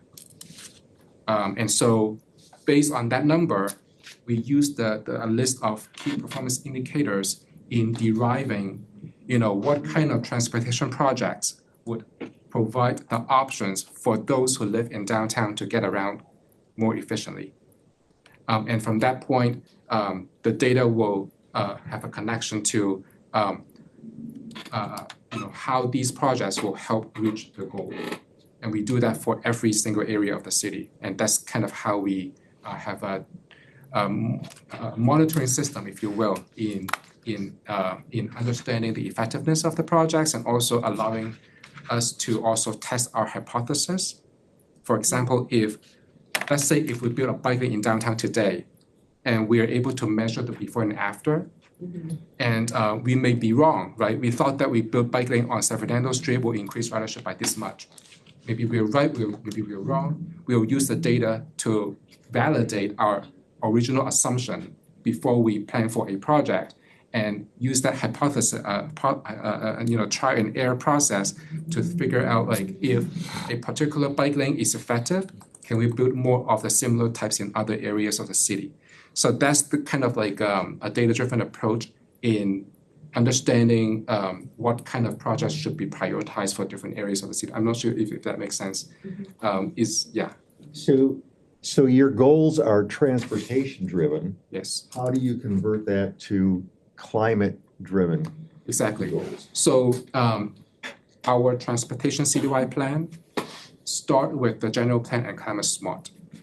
So the reason why we have our 2030 and 2040 mode share goal is because we know what our greenhouse gas reduction goal are. So we everything start from how like transportation constitutes 51% of the greenhouse gas emissions in San Jose. So in order to meet our statewide goals, we derive we back calculate what does that mean in terms of VMT and mode share, and from that point we back calculate what kind of projects will be needed to meet them. Yeah, but you didn't say anything about vehicle type when you're talking about transportation. So is that enter into your planning? Yes. So we when we say VMT, we mean personal vehicles, automobile, right? But we know that like commercial trucks also constitute a huge part of the greenhouse gas emissions, and so it's not part of the VMT calculations per se. But when we develop transportation projects, we do consider about are there any ways to reduce commercial freight VMT or commercial freight greenhouse gas emissions. For example, can we develop a kind of like a urban freight hub where there can be like one-stop shop, drop-off area for the freight, and then we do the last mile delivery. So incentivizing these transportation companies to switch to hydrogen or EV or something like that, is that part of the plan? I would defer to Andres to talk about that part a little bit. That is part of the plan. We don't hold all of the pieces to make that happen, so we collaborate closely with Clean Energy Department and other departments to work on that. Part of the thing that we look at, especially from the emerging mobility group, is how can we make new modes of transportation that are cleaner, more accessible to low-income communities, which seems to be a barrier to make, this adoption, go faster. So we kind of like run anything from e-scooter programs, bike share programs. We're trying to expand on electric bike accessibility, especially in our equity priority communities. At one point, we did have a sidewalk delivery pilot in the city. Unfortunately, it was in the middle of COVID and we didn't have enough momentum to continue those types of projects. But and later on, I'll mention an electric microtransit project that we're trying to develop for East San Jose. So definitely different types of vehicles and electrifying vehicles or making zero emission vehicles more accessible is definitely part of the plan. I think where we're focusing on this presentation specifically is more on the harder stuff. So on the most expensive, more difficult, transportation enhancements that we need to make, infrastructure enhancements that we need to make in order to. So you have your goals there. They're pretty much outlined in terms of reducing transportation by X mile percent and stuff like that. But the bottom line is how much CO2 you're emitting. And so is there a plan that you have to figure out how successful you are at the end of the day in 2030 or something like that in reducing CO2 emissions? There's a plan because not a concept. Well, we have a data tool, right? So we have. And so you rely on data tools in order to determine how much CO2 you're emitting. Yes, and to be fair, this tool is a beta, if you may, and we're just getting a big data subscription to be able to improve those tools. So these are in the making. We're trying to make more data-driven decisions. It doesn't mean that data is not the only thing, like greenhouse gas emissions is not the only thing that we will consider. There's other considerations, equity and whatnot, but we're trying to make that a big part of the process. Are any measurements part of these data-driven tools, or are they all just computer estimates? Computer estimates. They are based on, big data are based on our behavioral data, right? All our cell phones are tracked, right? Like our sample size is 25%. So there's some extrapolation going on. And so there's some kind of estimation about like what the population behavior are. All right. But we also rely on modeling projections. Right. To kind of like, and I forgot to mention about Climate Smart has a model as well. And so our transportation model and the Climate Smart model are connected in a way that can translate the VMT and mode share data into the greenhouse gas emissions. Okay. You know, I've talked with other counties and they do basically the same thing. They say, this is the model we're going to use. We're going to follow this model, and our model is going to tell us how successful we are. And nobody goes out there and makes any measurements. Never mind. By measurement, do we mean a list of like key performance indicators about like? I mean like measuring air pollutants or measuring CO2 or something like that. I see. So in go ahead. Oh, I was gonna say, is there a city, a community, a large community equivalent to San Jose or larger out there that can be used as a role model? Because not only have they done the modeling and the planning and the execution, they've been able to track, is anybody tracking their success? And if so, are there any role model cities out there that we could, that you're working with or you know about?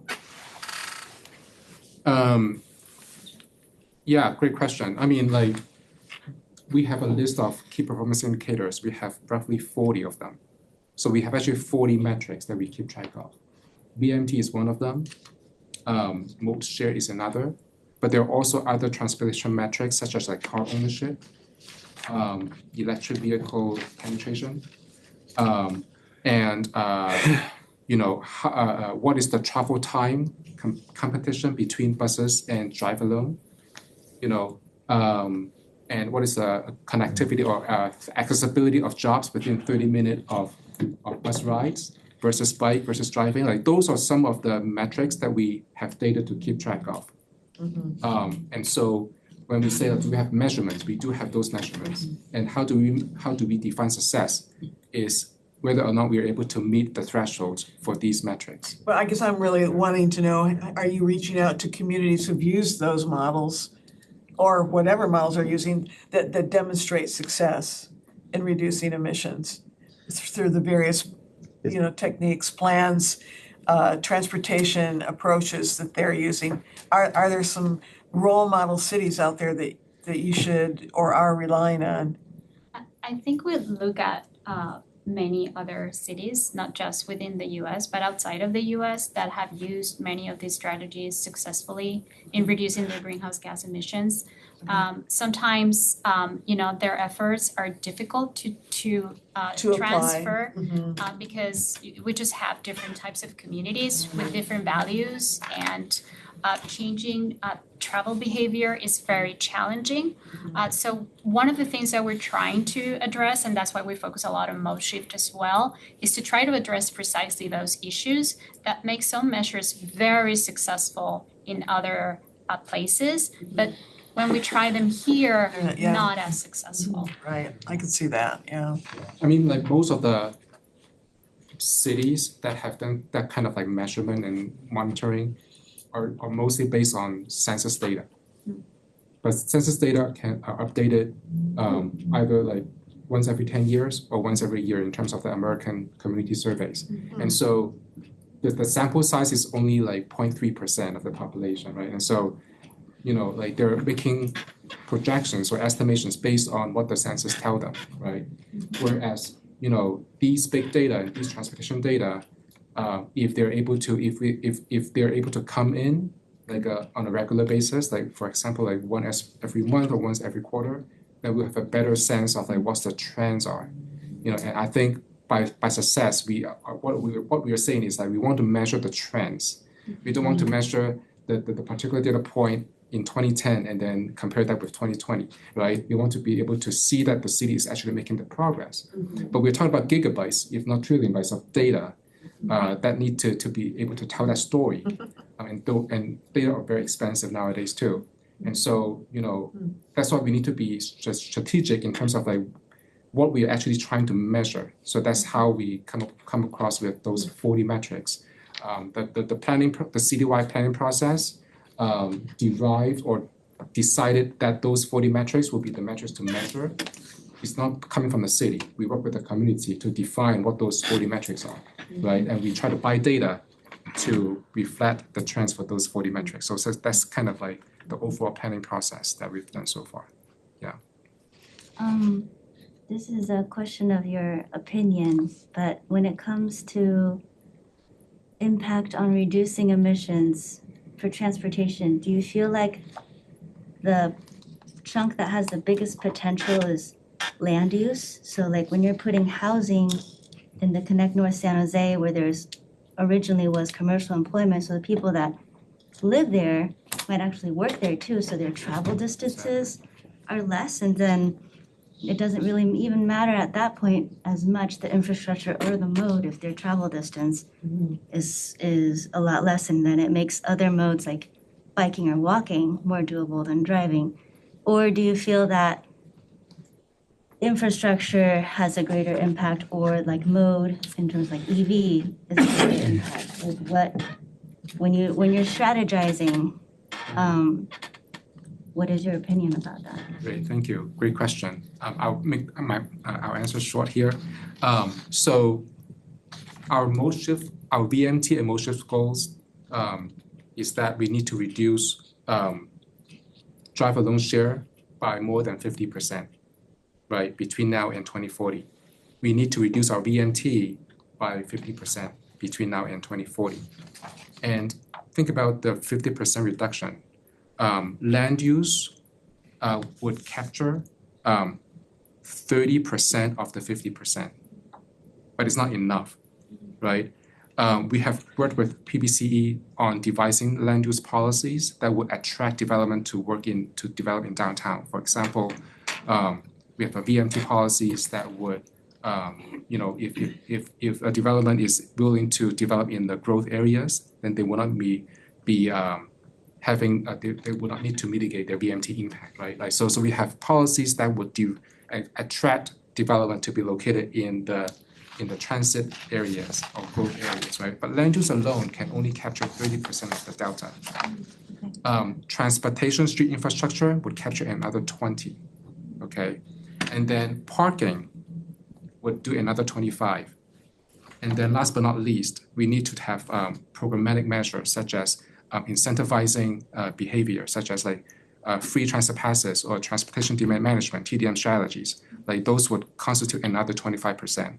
So you can see we need a combination of the 4 categories of strategies to be able to meet our ambitious goals. Got it. And the follow-up question to that, so you're talking about incentives, are there disincentives? There are disincentives. We can get to that it's actually one of the last slides. Okay. When we eliminate the parking minimum in the city a few years ago, something that has not been marketed enough is that we actually adopted another companion policy in addition to removing the parking minimum, and that is the TDM policy. Our TDM policy has that disincentives. So basically, by removing the parking minimum, we are allowing the developer to decide how much parking they would like to provide. So we would ask ourselves, how do we ensure that they will reduce their parking? Because they can actually they can build as many parks as they want, right? So in order to prevent that possibility, we developed this TDM policy. We create a disincentives. We call that a soft max. And what that means is a carrot and a stick in that by increasing your parking, you are subject to more TDM measures. It's TDM. Sorry, transportation demand management, such as providing free transfer passes, unbundle your parking, share your parking, or providing free bike share memberships. Like those are the financial or programmatic measures that we are using this policy, TDM policy, to create that disincentives. So yes, a development can propose any type of parking ratio, right? But the higher the ratios is, the higher What they gotta do. the TDM, what it is. I'm so sorry to have to do this, but we probably should wrap up Yeah. so we can move on to other issues, but great conversation. But we probably, I just wanna, No, pull the because bell by that answering we the need question, to we move actually on. have presented the rest of the I slides. think so. Right. But please continue, but we should probably accelerate. Why don't we just highlight two more projects here, with maybe a few minutes each, to wrap up the conversation. Would you like Andrea to spend maybe like 2 minutes to talk about the mobility hubs? Sure. And then I'll do another 2 minutes for the airport connector.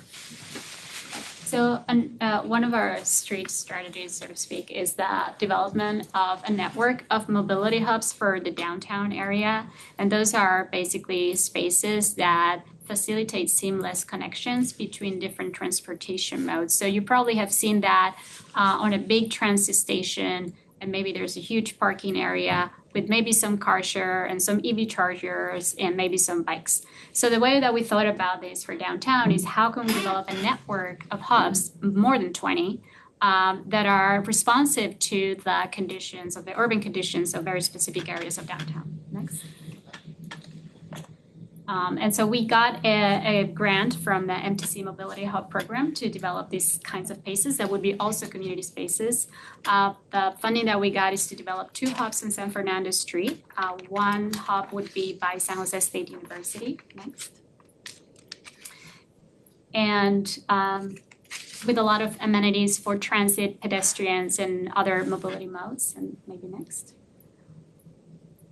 And we just embarked in the first engagement process for this mobility hub. So we partner with design companies funded by the Swedish innovation agency called Vinnova to develop design concepts based on stakeholder engagement for the hub. So what would you like to see in these places beyond having access to transit information, having access to bike share or a bus? And so you would have San Jose State University students, well, I would like to charge my phone while I'm waiting for the bus, or what kind of services can these mobility hubs provide really in the rich downtown area, and in a way that they just not connect modes, but also connect people to different types of places. So in a way to encourage that kind of like proximity, not just to having your home close to everything, but having the mobility hubs themselves making you close to where you're going, or supporting what you're doing. Not just where you're going. And I'm gonna let you. I'll quickly talk about 2 very related projects, and one is about the Diridon station, and the other one is about the airport connector. If you can move on to the next slide. And so you may have to move down. Yeah. So this is about connecting the airport to the Diridon station. So we are working with Glideways to develop pod cars. And develop a business case that this could be a low-cost transit solution to connect between the airport and the Diridon station in downtown San Jose. Next slide, please. So this connector technology has been planned for in the Walnut Creek area already. And so this is about trying to figure out like if a similar technology can be applied in San Jose.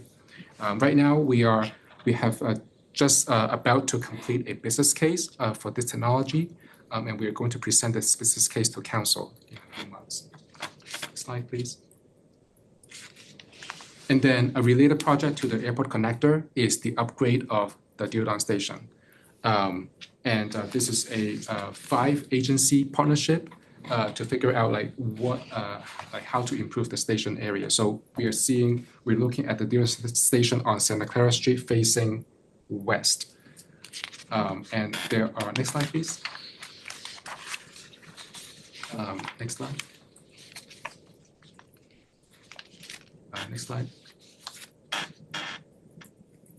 So one of the design alternatives we are considering is so right now there are many design alternatives, but two of the design alternatives that have gotten the most support so far is whether we keep the track at grade or if we elevate it.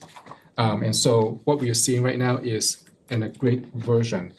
You see that the track is still a little bit elevated because in order to create the activation underneath the track, even though we are doing it at grade, but it actually needs to depress the intersection a little bit. So actually it's at grade. This is the grade we have today. But then if we depress the intersection or depress the street a little bit, it creates that urban environment that people can actually walk through and connect between both sides of the track. So this is just one of the two options being considered. Another option is to actually elevate the track. So this is the grade, right? So we actually elevate the track to this level and the activities. So this will be the ground level. So like right now, the two designs are being considered right now.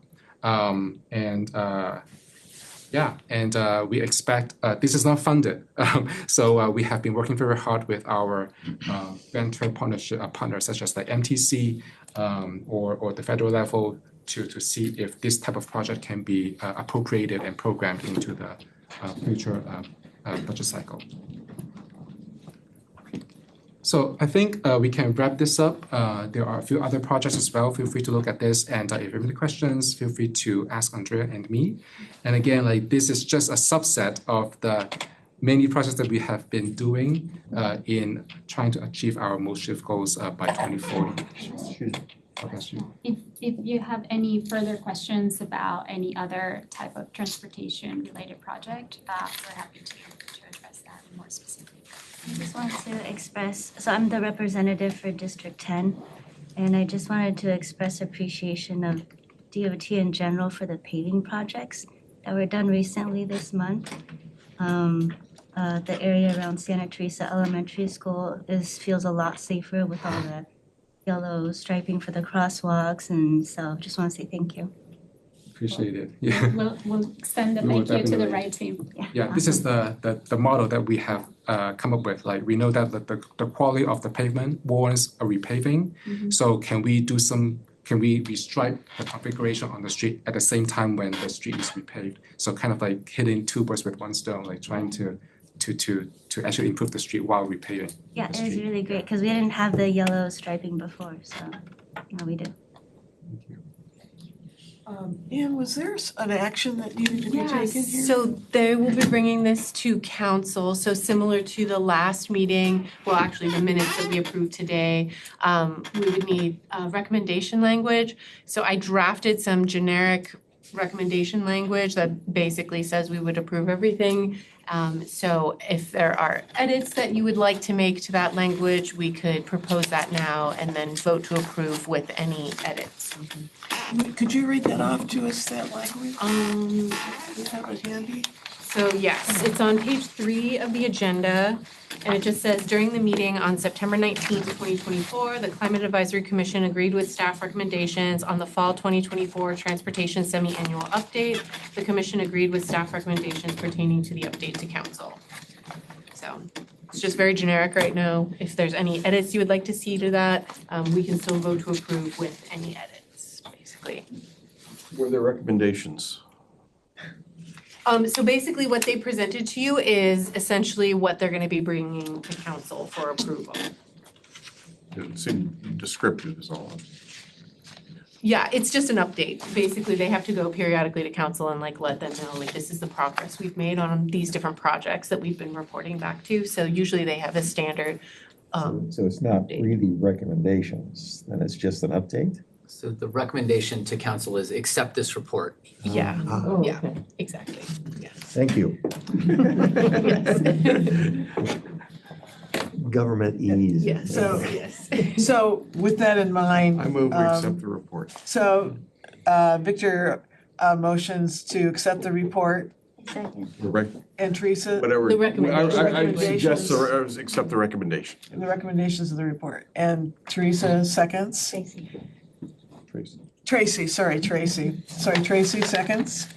And could I have a show of hands for approval?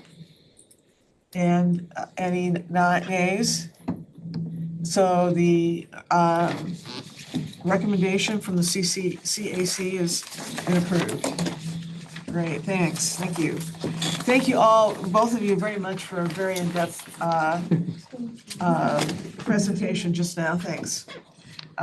Okay, so now we're moving on to the ad hoc committee, Victor and Bill's work.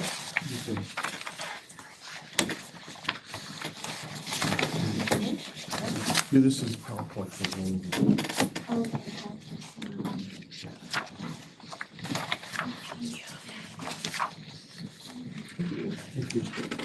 Okay, I'm just gonna get moving. You've seen these slides. Last time we started the meeting, I pointed out that San Jose's reserves had grown a lot since we started watching them, which was the fall of last year from the last Clean Energy Commission meeting. I've watched them along the way. They've continued to grow. I presented a slide with, at any rate, go ahead and hit the presentation. Just hit F5 or, yeah, that's good. Okay, so anyway, talked about that. We had an ad hoc to say, look at this, these numbers make sense or they're right, and look into it further. Bill graciously agreed to join me in this. I'd been doing the numbers, but Bill has more of the background in finance, and he's taught it, and he's worked in the accounting side of things, and I'm more of a theoretical guy, but I was the one with the numbers to begin with. So I'm going to present this. Bill is going to interject as we go. We're going to go pretty quickly here. So a couple of things that happened. We had this ad hoc we approved, but about 2 weeks later, 3 weeks later, an action went to the council to actually amend the policy for the reserves and add a stabilization reserve. Stability is not right. It's stabilization is the proper language. Of adding a goal of another 30 to 50 million to the goals that were already there. And then about 3 days after the council action, the numbers came out for the end of the fiscal year that ended in June. Bill. Just to recap that the council approved establishing a 6-month reserve for operating expenses. 6 months is is appropriate if you have wildly fluctuating monthly or results, which I don't know that really is the case here, but it seems like a very generous reserve. And so what we found was that we've got more, and we've got way more, like 204 million would have been the amount. We're up to like 270 million now. And we're adding 30 to 50 million on top of that. So that's what kind of got us excited. Go ahead. Yeah, so moving on, next slide, please. We're just summarizing this. Go ahead, next slide. So here are the results when we added the June results, which are public, the financial statements are there, and there's a link to it in the slides. At any rate, the blue line is the total net position. It's sort of like the net worth of the city electric department. Some of that money is not sort of free to use up. It's sort of encumbered, and there are various line items here that Zach has helped me very much in the past understand what needs to be subtracted. But the red line is essentially money in the bank minus some other things that are commitments that might be hard to walk away from. So those are the two lines. The blue sort of shows the history of the business. In the early days, the business was struggling. It was trying to stay below PG&E. That was one of the problems, and they were also hampered because, as I understood it, before we went to cost of service rates, we were limited how often we could change rates within the year. Now we can change rates on like 15-day notice or something like that, I believe. I'm roughly representing. I'm watching Zach as I say this because he's the person who tried to teach me this stuff, and I don't want him to become depressed, but this is my understanding, and I'm giving him full credit. So at any rate, that was it. But is you notice that something happened at the beginning of 2022. And that's when the money started coming in. And essentially, there was rate increases that were facilitated by, so next, hit the button. Yeah, okay. So after 2022, essentially, we have rates that have given us an averaged over the period of the quarters since then of a 30% margin over operating costs. And operating costs are almost all what we buy to buy the electricity, and then a smidge more for administrative and other costs. But it's almost all the power that washes in. And the total for it on an annual basis, the revenues are on the neighborhood of 530 million over the last year, fiscal year, June to June. And the costs were about 413 or something. The margin is substantial. And it's about 30% over the operating costs. And 32% was sort of the average that I think was over that quarter. So that's the money coming in. The reserves that are sort of liquid cash, as I think of it, because there are lots of terminology, but the spirit of it is this is liquid, is 273 million as of June of this year. So moving on, one more slide. So it says, here's the operating reserve target that was set in December of 2022, I believe, get that right. And I attached the memo. I didn't realize it was 170 pages with all the rate detail in it. I apologize for that. Not that I hate trees. Let's not go there. But when but that policy was 180 days. The problem is 180 days of costs, but what are the daily costs? And that has been a matter of speculation. It's like the wiggle room in any such policy. But after communications with staff, I understand that the convention is that you use the last 12 months average daily costs. And for that, the answer was 1.14 million. So I took the audited, unaudited, they don't get audited for another couple of weeks before that comes out, but the numbers, the best numbers we have, took the annual operating costs and divided it by 365 and a quarter days because you average in leap years. I come from a weird business. Okay, and when I do that, it comes to 204 million. And when you have 204 million, that's the line here. So we've blown past that. But that action in August, there was this new thing to bring in a rate stabilization reserve. And that was to add 30 to 50 million to what was there. And there's some question because Bill, whether it comes out of this or it's added to it. My interpretation was that it's being added to it, and hit the button again. And that puts us here with the black line. So based on this, as of June, we were about 19 million above both reserve goals, treating the stabilization one at the full 50 million. You know, we would be another 20 million above the target already. Not necessarily, because in reading the document, it says that you're going to fund it. You're going to fund that 30 to 50 million by taking it out of, you're going to defer income and fund the reserve. If you do that, then that basically takes it out of your 180-day reserve. So you're kind of moving it from one place to another. It's not adding to it.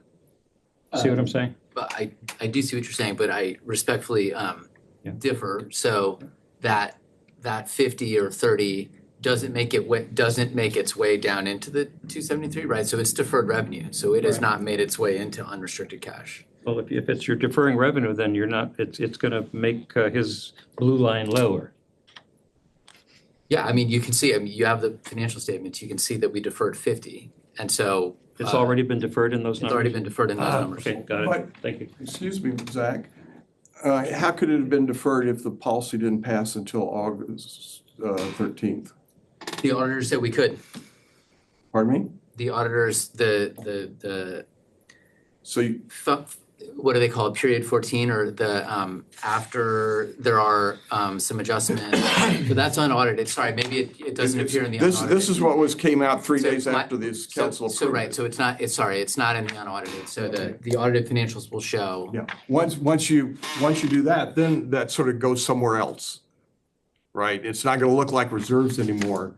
But as of the accounting at the end of June, it was cash that was liquid, correct? My apology for confusing the situation. Yeah, Okay, so. right. And the total that's reasonable is if this was 200, the 104, 1.14, you have different math? It's a little low to me, but keep going. Okay, it was based off that, and so that's divide that or multiply that by 180, and it's 204. I did that on my phone. Added 50, did that. So we're the reserve targets have been met as far as liquid cash. I don't know what the accounting did, but the question then becomes, what do we do? I mean, it looks like we were flush, and move on to the next slide. So, one, we ought to recognize we should be happy and proud we've collected all this money, right? I mean, the staff and the council did a really good place to be, all right?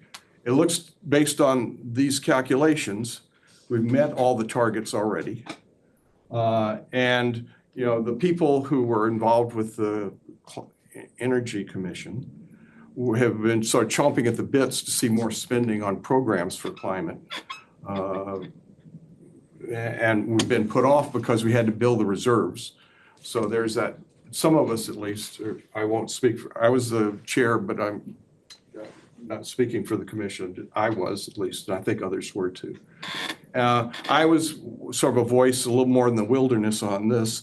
We ought to start cutting our rates, a 30% margin. And this time, make San Jose, one is I wanted rates lower, that was part of the mission. But also sort of, this kind of reserves reminds me of sort of Scrooge McDuck in his money bin. I don't know, that's something for old people, but this could be awkward. I remember. Leave it at that. And so is there time to think about this? And so, are these reserve targets 180 days and 30 to 50 really needed as Bill raises? The stabilization reserve, the logic of it is that they're going to collect 30 to 50, have collected already, 30 to 50 million from the customers in order to sort of ride out rapid rate changes.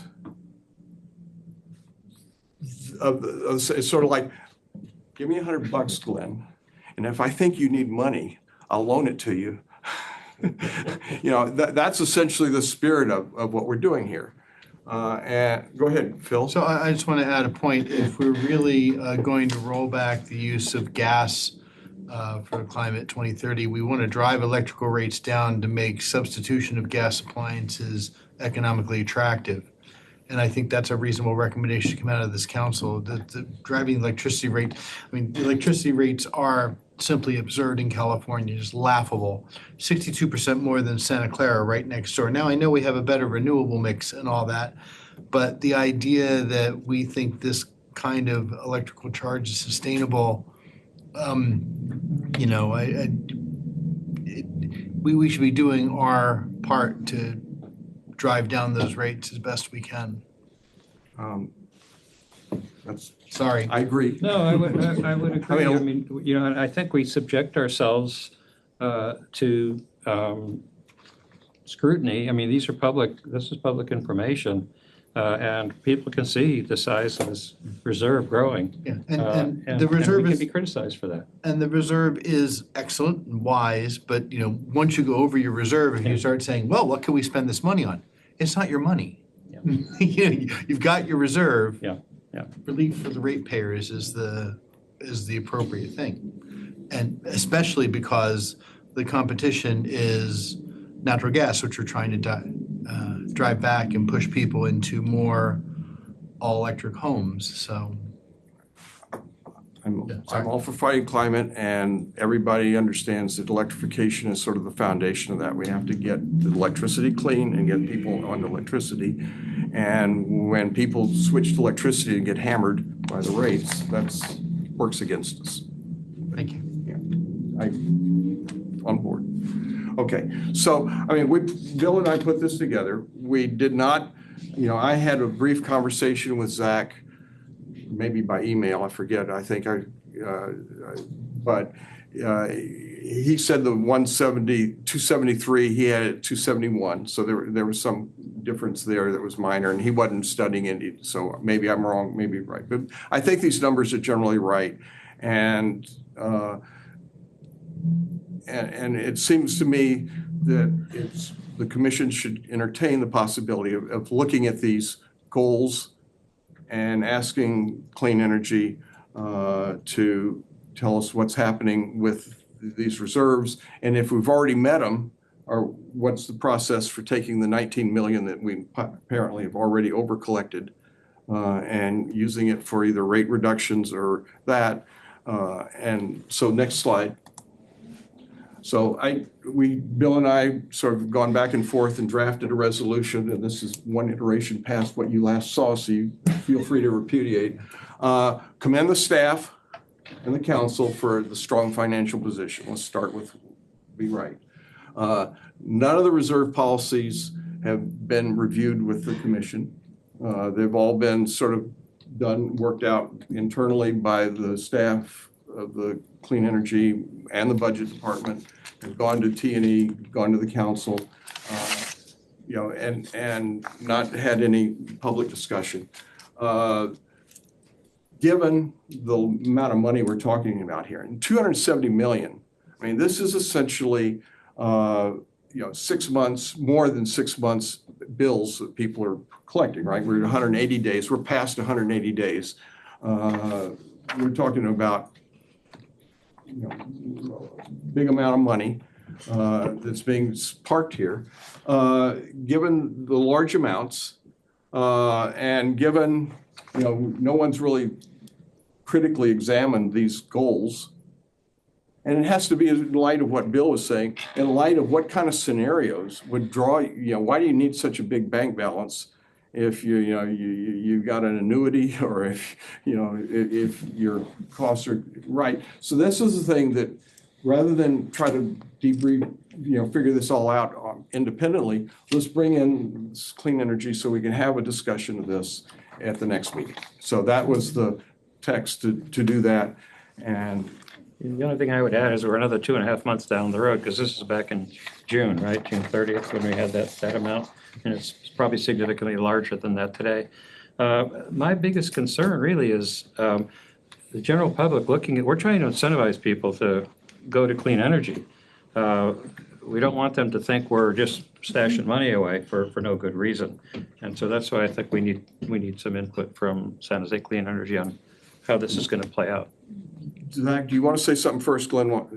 Only that, as we shared in our memo to council when we made the rate reduction in August, that we will lose money for the rest of the year, right? So we are setting our rates so that the reserve's not growing, the reserve's going down.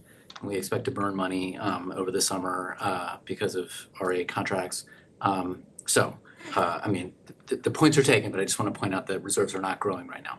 Are you going to lose money, or are you not going to make as much? You have a 30% cushion. No, lose money. The negative month. Is the policy forward-looking or backward-looking? Which policy are you referring to? The operating reserve. It's backwards looking. Okay. And based on that, it's 204. If my numbers are right on what the 204 million. Okay. Or it should be. It's to sort of point in. Fine. It'll be different. It'll be different when It'll be different the September quarter. It'll be different. And we won't know that until the latter half of November. But if you set a reserve and you say this target, and then you say, well, we're almost going to need it. Point taken. All right. So, any other? Glenn, you were going to say something? I'm sorry. I just wanted to give them opportunity to get their feedback on this.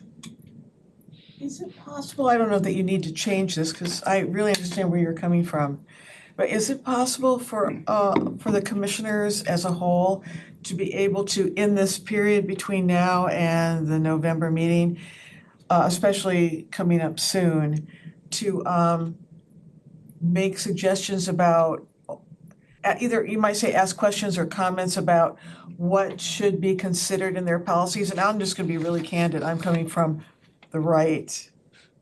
And so if at some point next year, policies, energy policies really change at the federal level, we might be faced with a very different scenario. So I just want us to maybe consider maybe issues outside of what normally has been considered for these, for the policies. I don't really want to go into the details because I'm talking politically here, but I don't want to go into it. So can we actually make comments about what should be considered, what might be addressed in the policy considerations on a short-term basis at least? You mean now at a future meeting? Yeah. Do you mean now? Between, now, we don't, I wouldn't say we need to change this, I'm just asking, can we do that as commissioners? Do you know what I was getting at? No. Send me emails. All right, I'll just send Zach emails. I mean, Okay. Ann, or, you know, And I'll she can CC collect you them and, guys. you know, whatever you'd like to see in that thing. Okay. Sorry, did I interrupt you? Does anybody know what's on the work plan for November already? Yeah, probably Ann does, but right now, that's a very quick question at the end of this meeting, but I don't know. I resigned to the answer, so I think it's the presentation of the rates and power content, so it's the input. Power content. So it's a time of year that we actually bring the rates forward. So last year we brought it forward. We did actually take input from the committee. Yeah, we did we've had input on the cost and mix, rates and mix is called. Right, but that comes specifically out of that budget, and then we increased the program's budget based on the feedback that came from that group.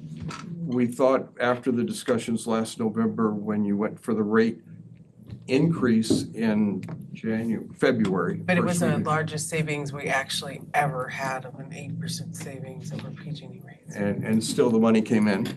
Our biggest margin we've had since PG&E. But now, even though the costs are going up, we've had a rate decrease in August at the same time, which, you know, the spirit of cost of service makes you wonder what it means, but. I mean, we're blending it over the course of the year, right? So, you know, the marketing is important, but And rates, I have side discussion on rates. Let's not do it now, but we can, if the rates will be at the next meeting. It seems like as part of the rates and mix meeting, having this discussion seems appropriate to me. I agree, yeah. I agree. Is that too, do you need more time, Zach? for this, no. I just am. I'm just wondering, are we going to be ready on the rates? I mean, but I think it'll be the same. Sorry. I mean, I guess we could have that preliminary that we did before if that's what they want. And I think there's also, we had programs, I think something programs related, but I don't remember what the report out on that was. Since we took out the RPA, the resource adequacy. IRP. Can we start having as a rule, IRP. someone brings the work plan? I thought we were doing IRP this week. Ann said she does have it. So is there would you like to, The is there a integrated motion, resource plan, SJCE as a municipal utility, and zero waste element. I'm sorry, can you say all that again? San Jose Clean Energy Integrated Resource Plan, SJCE as a municipal utility update, and zero waste element. We removed the IRP because it was This presented meeting or the last year next? and it's only That's every 2 November. years. that's November? And then what's for January? January is programs roadmap and rates and power source. So I guess the question on the table is, would November be a better date or January, the January meeting? And this For this open-ended topic, question, and this for says November, Victor's. right? Do you wanna, I'm just bringing. I think this is a really important topic for the business, right? And if the commission has input on it, having an informed input that lets the staff actually tell us the scenarios and explain, makes sense to me. Will we have new numbers by our November meeting? Okay, good. That's Okay. really critical. Our November meeting is what? November 20th or something like that, 21st. So would the new numbers be available by then? Audited financials for 23-24, right, so the full fiscal year, those will be available. That will reflect the rate stabilization reserve and all that stuff. Okay, The September quarter will not yet be up, I don't think. Might be. It's gonna be close. November 15th. It's close. What date's the? But I mean, it sounds like you want to see that almost as like a test of if I'm telling you the truth, but irrespective of the September numbers, we're having a conversation about policy. Yeah, right. So. And I think the real question is, is the 180 days and how does this rate stabilization really help people in a meaningful way? I mean, that's the part. I couldn't understand the policy when I saw the memo. I noticed that the council member who moved approval said he didn't understand it. In the same breath, he moved approval. There's a lot of moving parts to how that stabilization sort of kicks in, kicks out.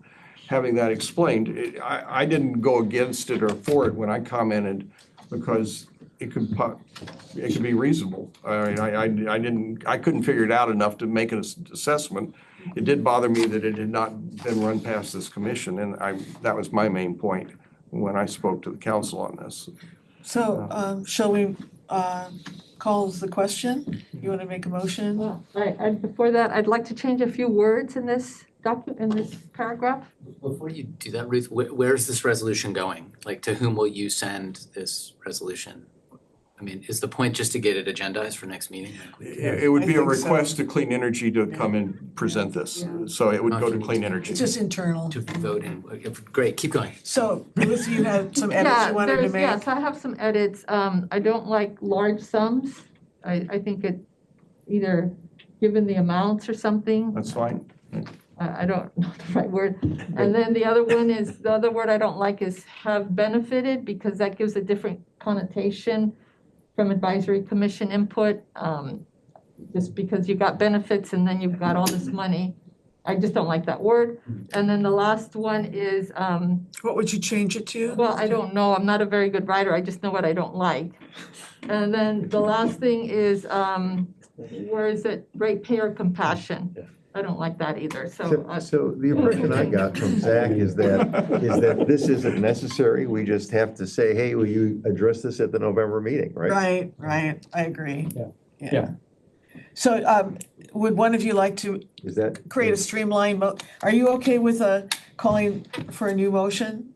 I'm happy for a new motion. I just want to have this discussion. At least I would like to, if the commission agrees, to have this discussion so we can understand what this was and comment on what we think about the adequacy of the reserve targets after we hear the justifications for it.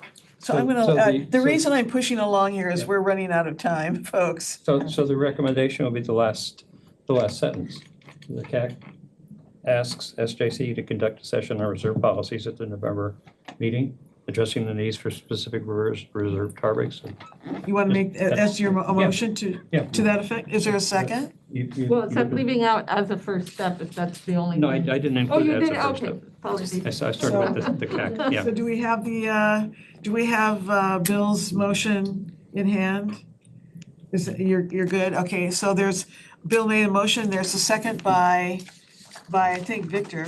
I will second it if no one else will, but we're good. I think I saw hand raised. Glenn, second by Glenn, and so all in favor of the modified motion? And opposed? All right, I'm in favor. And so, motion is passed unanimously. And gosh, that is wonderful, guys. And guess what? It's 9:24. And So can we, Bill, I'm so sorry, can we get a little bit of time from you? Yeah, I'll be very quick. I was asked to go over a couple of rules for ad hoc committees versus standing committees.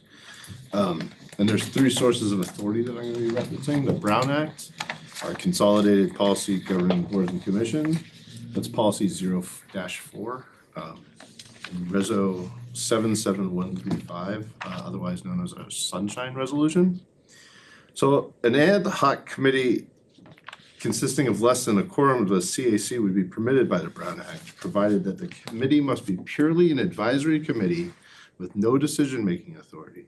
The committee must be composed of solely less than the quorum of the members, so in this case, less than 5 or less, and must not have continuing subject matter jurisdiction. That's the point I really want to talk about. Finally, the committee must not have a meeting schedule fixed by formal action of this commission. So, did you have a question, Karen? Yeah, what, could you explain that last sentence? So the ad hoc committee could not be charged, you're going to meet every Tuesday by this commission.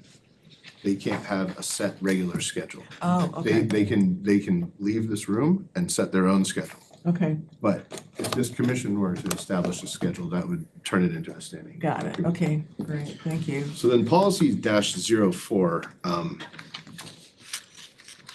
defines limited term ad hoc or temporary committees which are comprised of less than quorum are allowed for specific short-term tasks or projects with a narrow scope and shall not last longer than 6 months. The purpose for forming an ad hoc committee must be defined and the scope of the ad hoc committee must be within the functions and powers and duties of this commission. So whereas a standing committee, which has continuing subject matter jurisdiction over a particular subject, like the budget, finance, legislation, or if the committee's meeting is scheduled by charter, ordinance, resolution, or other formal action of this commission, then it would turn into it would be a standing committee. So, and unless approved by rules and by the rules committee, standing committees are expressly prohibited because they require Brown Act compliance, and that involves going to staff, and you'd have to present a budget, it'd be mentioned in the work plan, things like that. So I think just as an example, if this commission were to say, we want to have an ad hoc committee to look at programs every fiscal year, but we're only going to do it for a couple of months. That's a recurring, overbroad subject matter jurisdiction. That's a standing committee. You inadvertently created a standing committee. If you were to create an ad hoc committee and say, come back at our next meeting with a report on the adoption rate of EV program X for calendar year 24-25, that's a very good ad hoc committee. I want to say that ours was perfect. The product was? Yes. Great, well, thank you. Was there anything else that, Was that just informative or was that in reaction to something that happened? Call me, call me. Great, well, thank you, Bill. So, all right. I do want to mention one other thing. Our policy requires that the commission's secretary attend all subcommittee meetings. They do not need to take action notes, but they do need to attend all meetings, and that includes the ad hocs. So that was. Oh, Wait, what was that Who's the last thing? secretary? It's Ann, but Ann can designate another staff member. Oh, really? All right, We've well, never done that one. I know, so we're we'll buy learning. the coffee. Are you, really, now this must not be Robert's rules, because I've looked it up in Robert's rules. No, this is on policy 004. Policy. Oh, boy. That's okay. I can give you the citation. Meetings. Okay, so it's a city policy. Oh. So the city has ratcheted up. You're beyond the Brown going, Act. you're going. Oh, okay. So that, Okay, got it, all right. that actually matters. if we do things by phone, then we need her on. If we do things by Zoom, we need her on. If we do things over coffee, we need her on. We can't talk to each other without her in the room. On this topic. On any ad hoc, any ad hoc has to have, yes. Now, okay, what happens when I am an ad hoc committee of one? That's important. So all I do is talk to myself. Is it a committee if you're the So what do I do with that? I think we can suspend that requirement. Thank you. And my husband's getting tired of me talking to myself too, by the way, but whatever. Okay, so. Can I just, this is totally aside, I'm sorry if anybody wanted to continue, but I know we're getting late, but Julie sent us an email, and correct me if I'm wrong, but our understanding was that Kate from Energy might be looking into some permitting changes, like some ordinance setbacks, for instance. Is that? The permitting is, I haven't read that too, but Okay. what I just heard is that planning makes an ordinance, which is not, that nothing is gonna change in how one gets a permit until that changes. So I think the work that Kate and our department is working on is like streamlining the permitting process.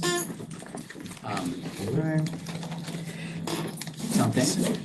So what we can, I mean, I can get a short summary and circulate that for in advance of this meeting as to what that is and isn't, and I'm sorry we are not being very precise. So, This is the work that it's, motion to close. Part of the work that is, yeah. Right. Motion to adjourn. Yeah, I know, that's what, I'm Second. trying to get there. Right, so I wanna suggest if you have any potential agenda items for the meeting, and rather than going through it now, we'll just CC, or send that to Ann. And is there anything else that we wanna talk about before we adjourn? All right, the next regular meeting will be November 21st of this year at 7 PM in this room. And if there's no other announcements or discussion, then can I have a motion to adjourn the meeting? Bill, motions, is there a second? Is there a second? A second, all right. Hearing no objection, I declare the meeting adjourned.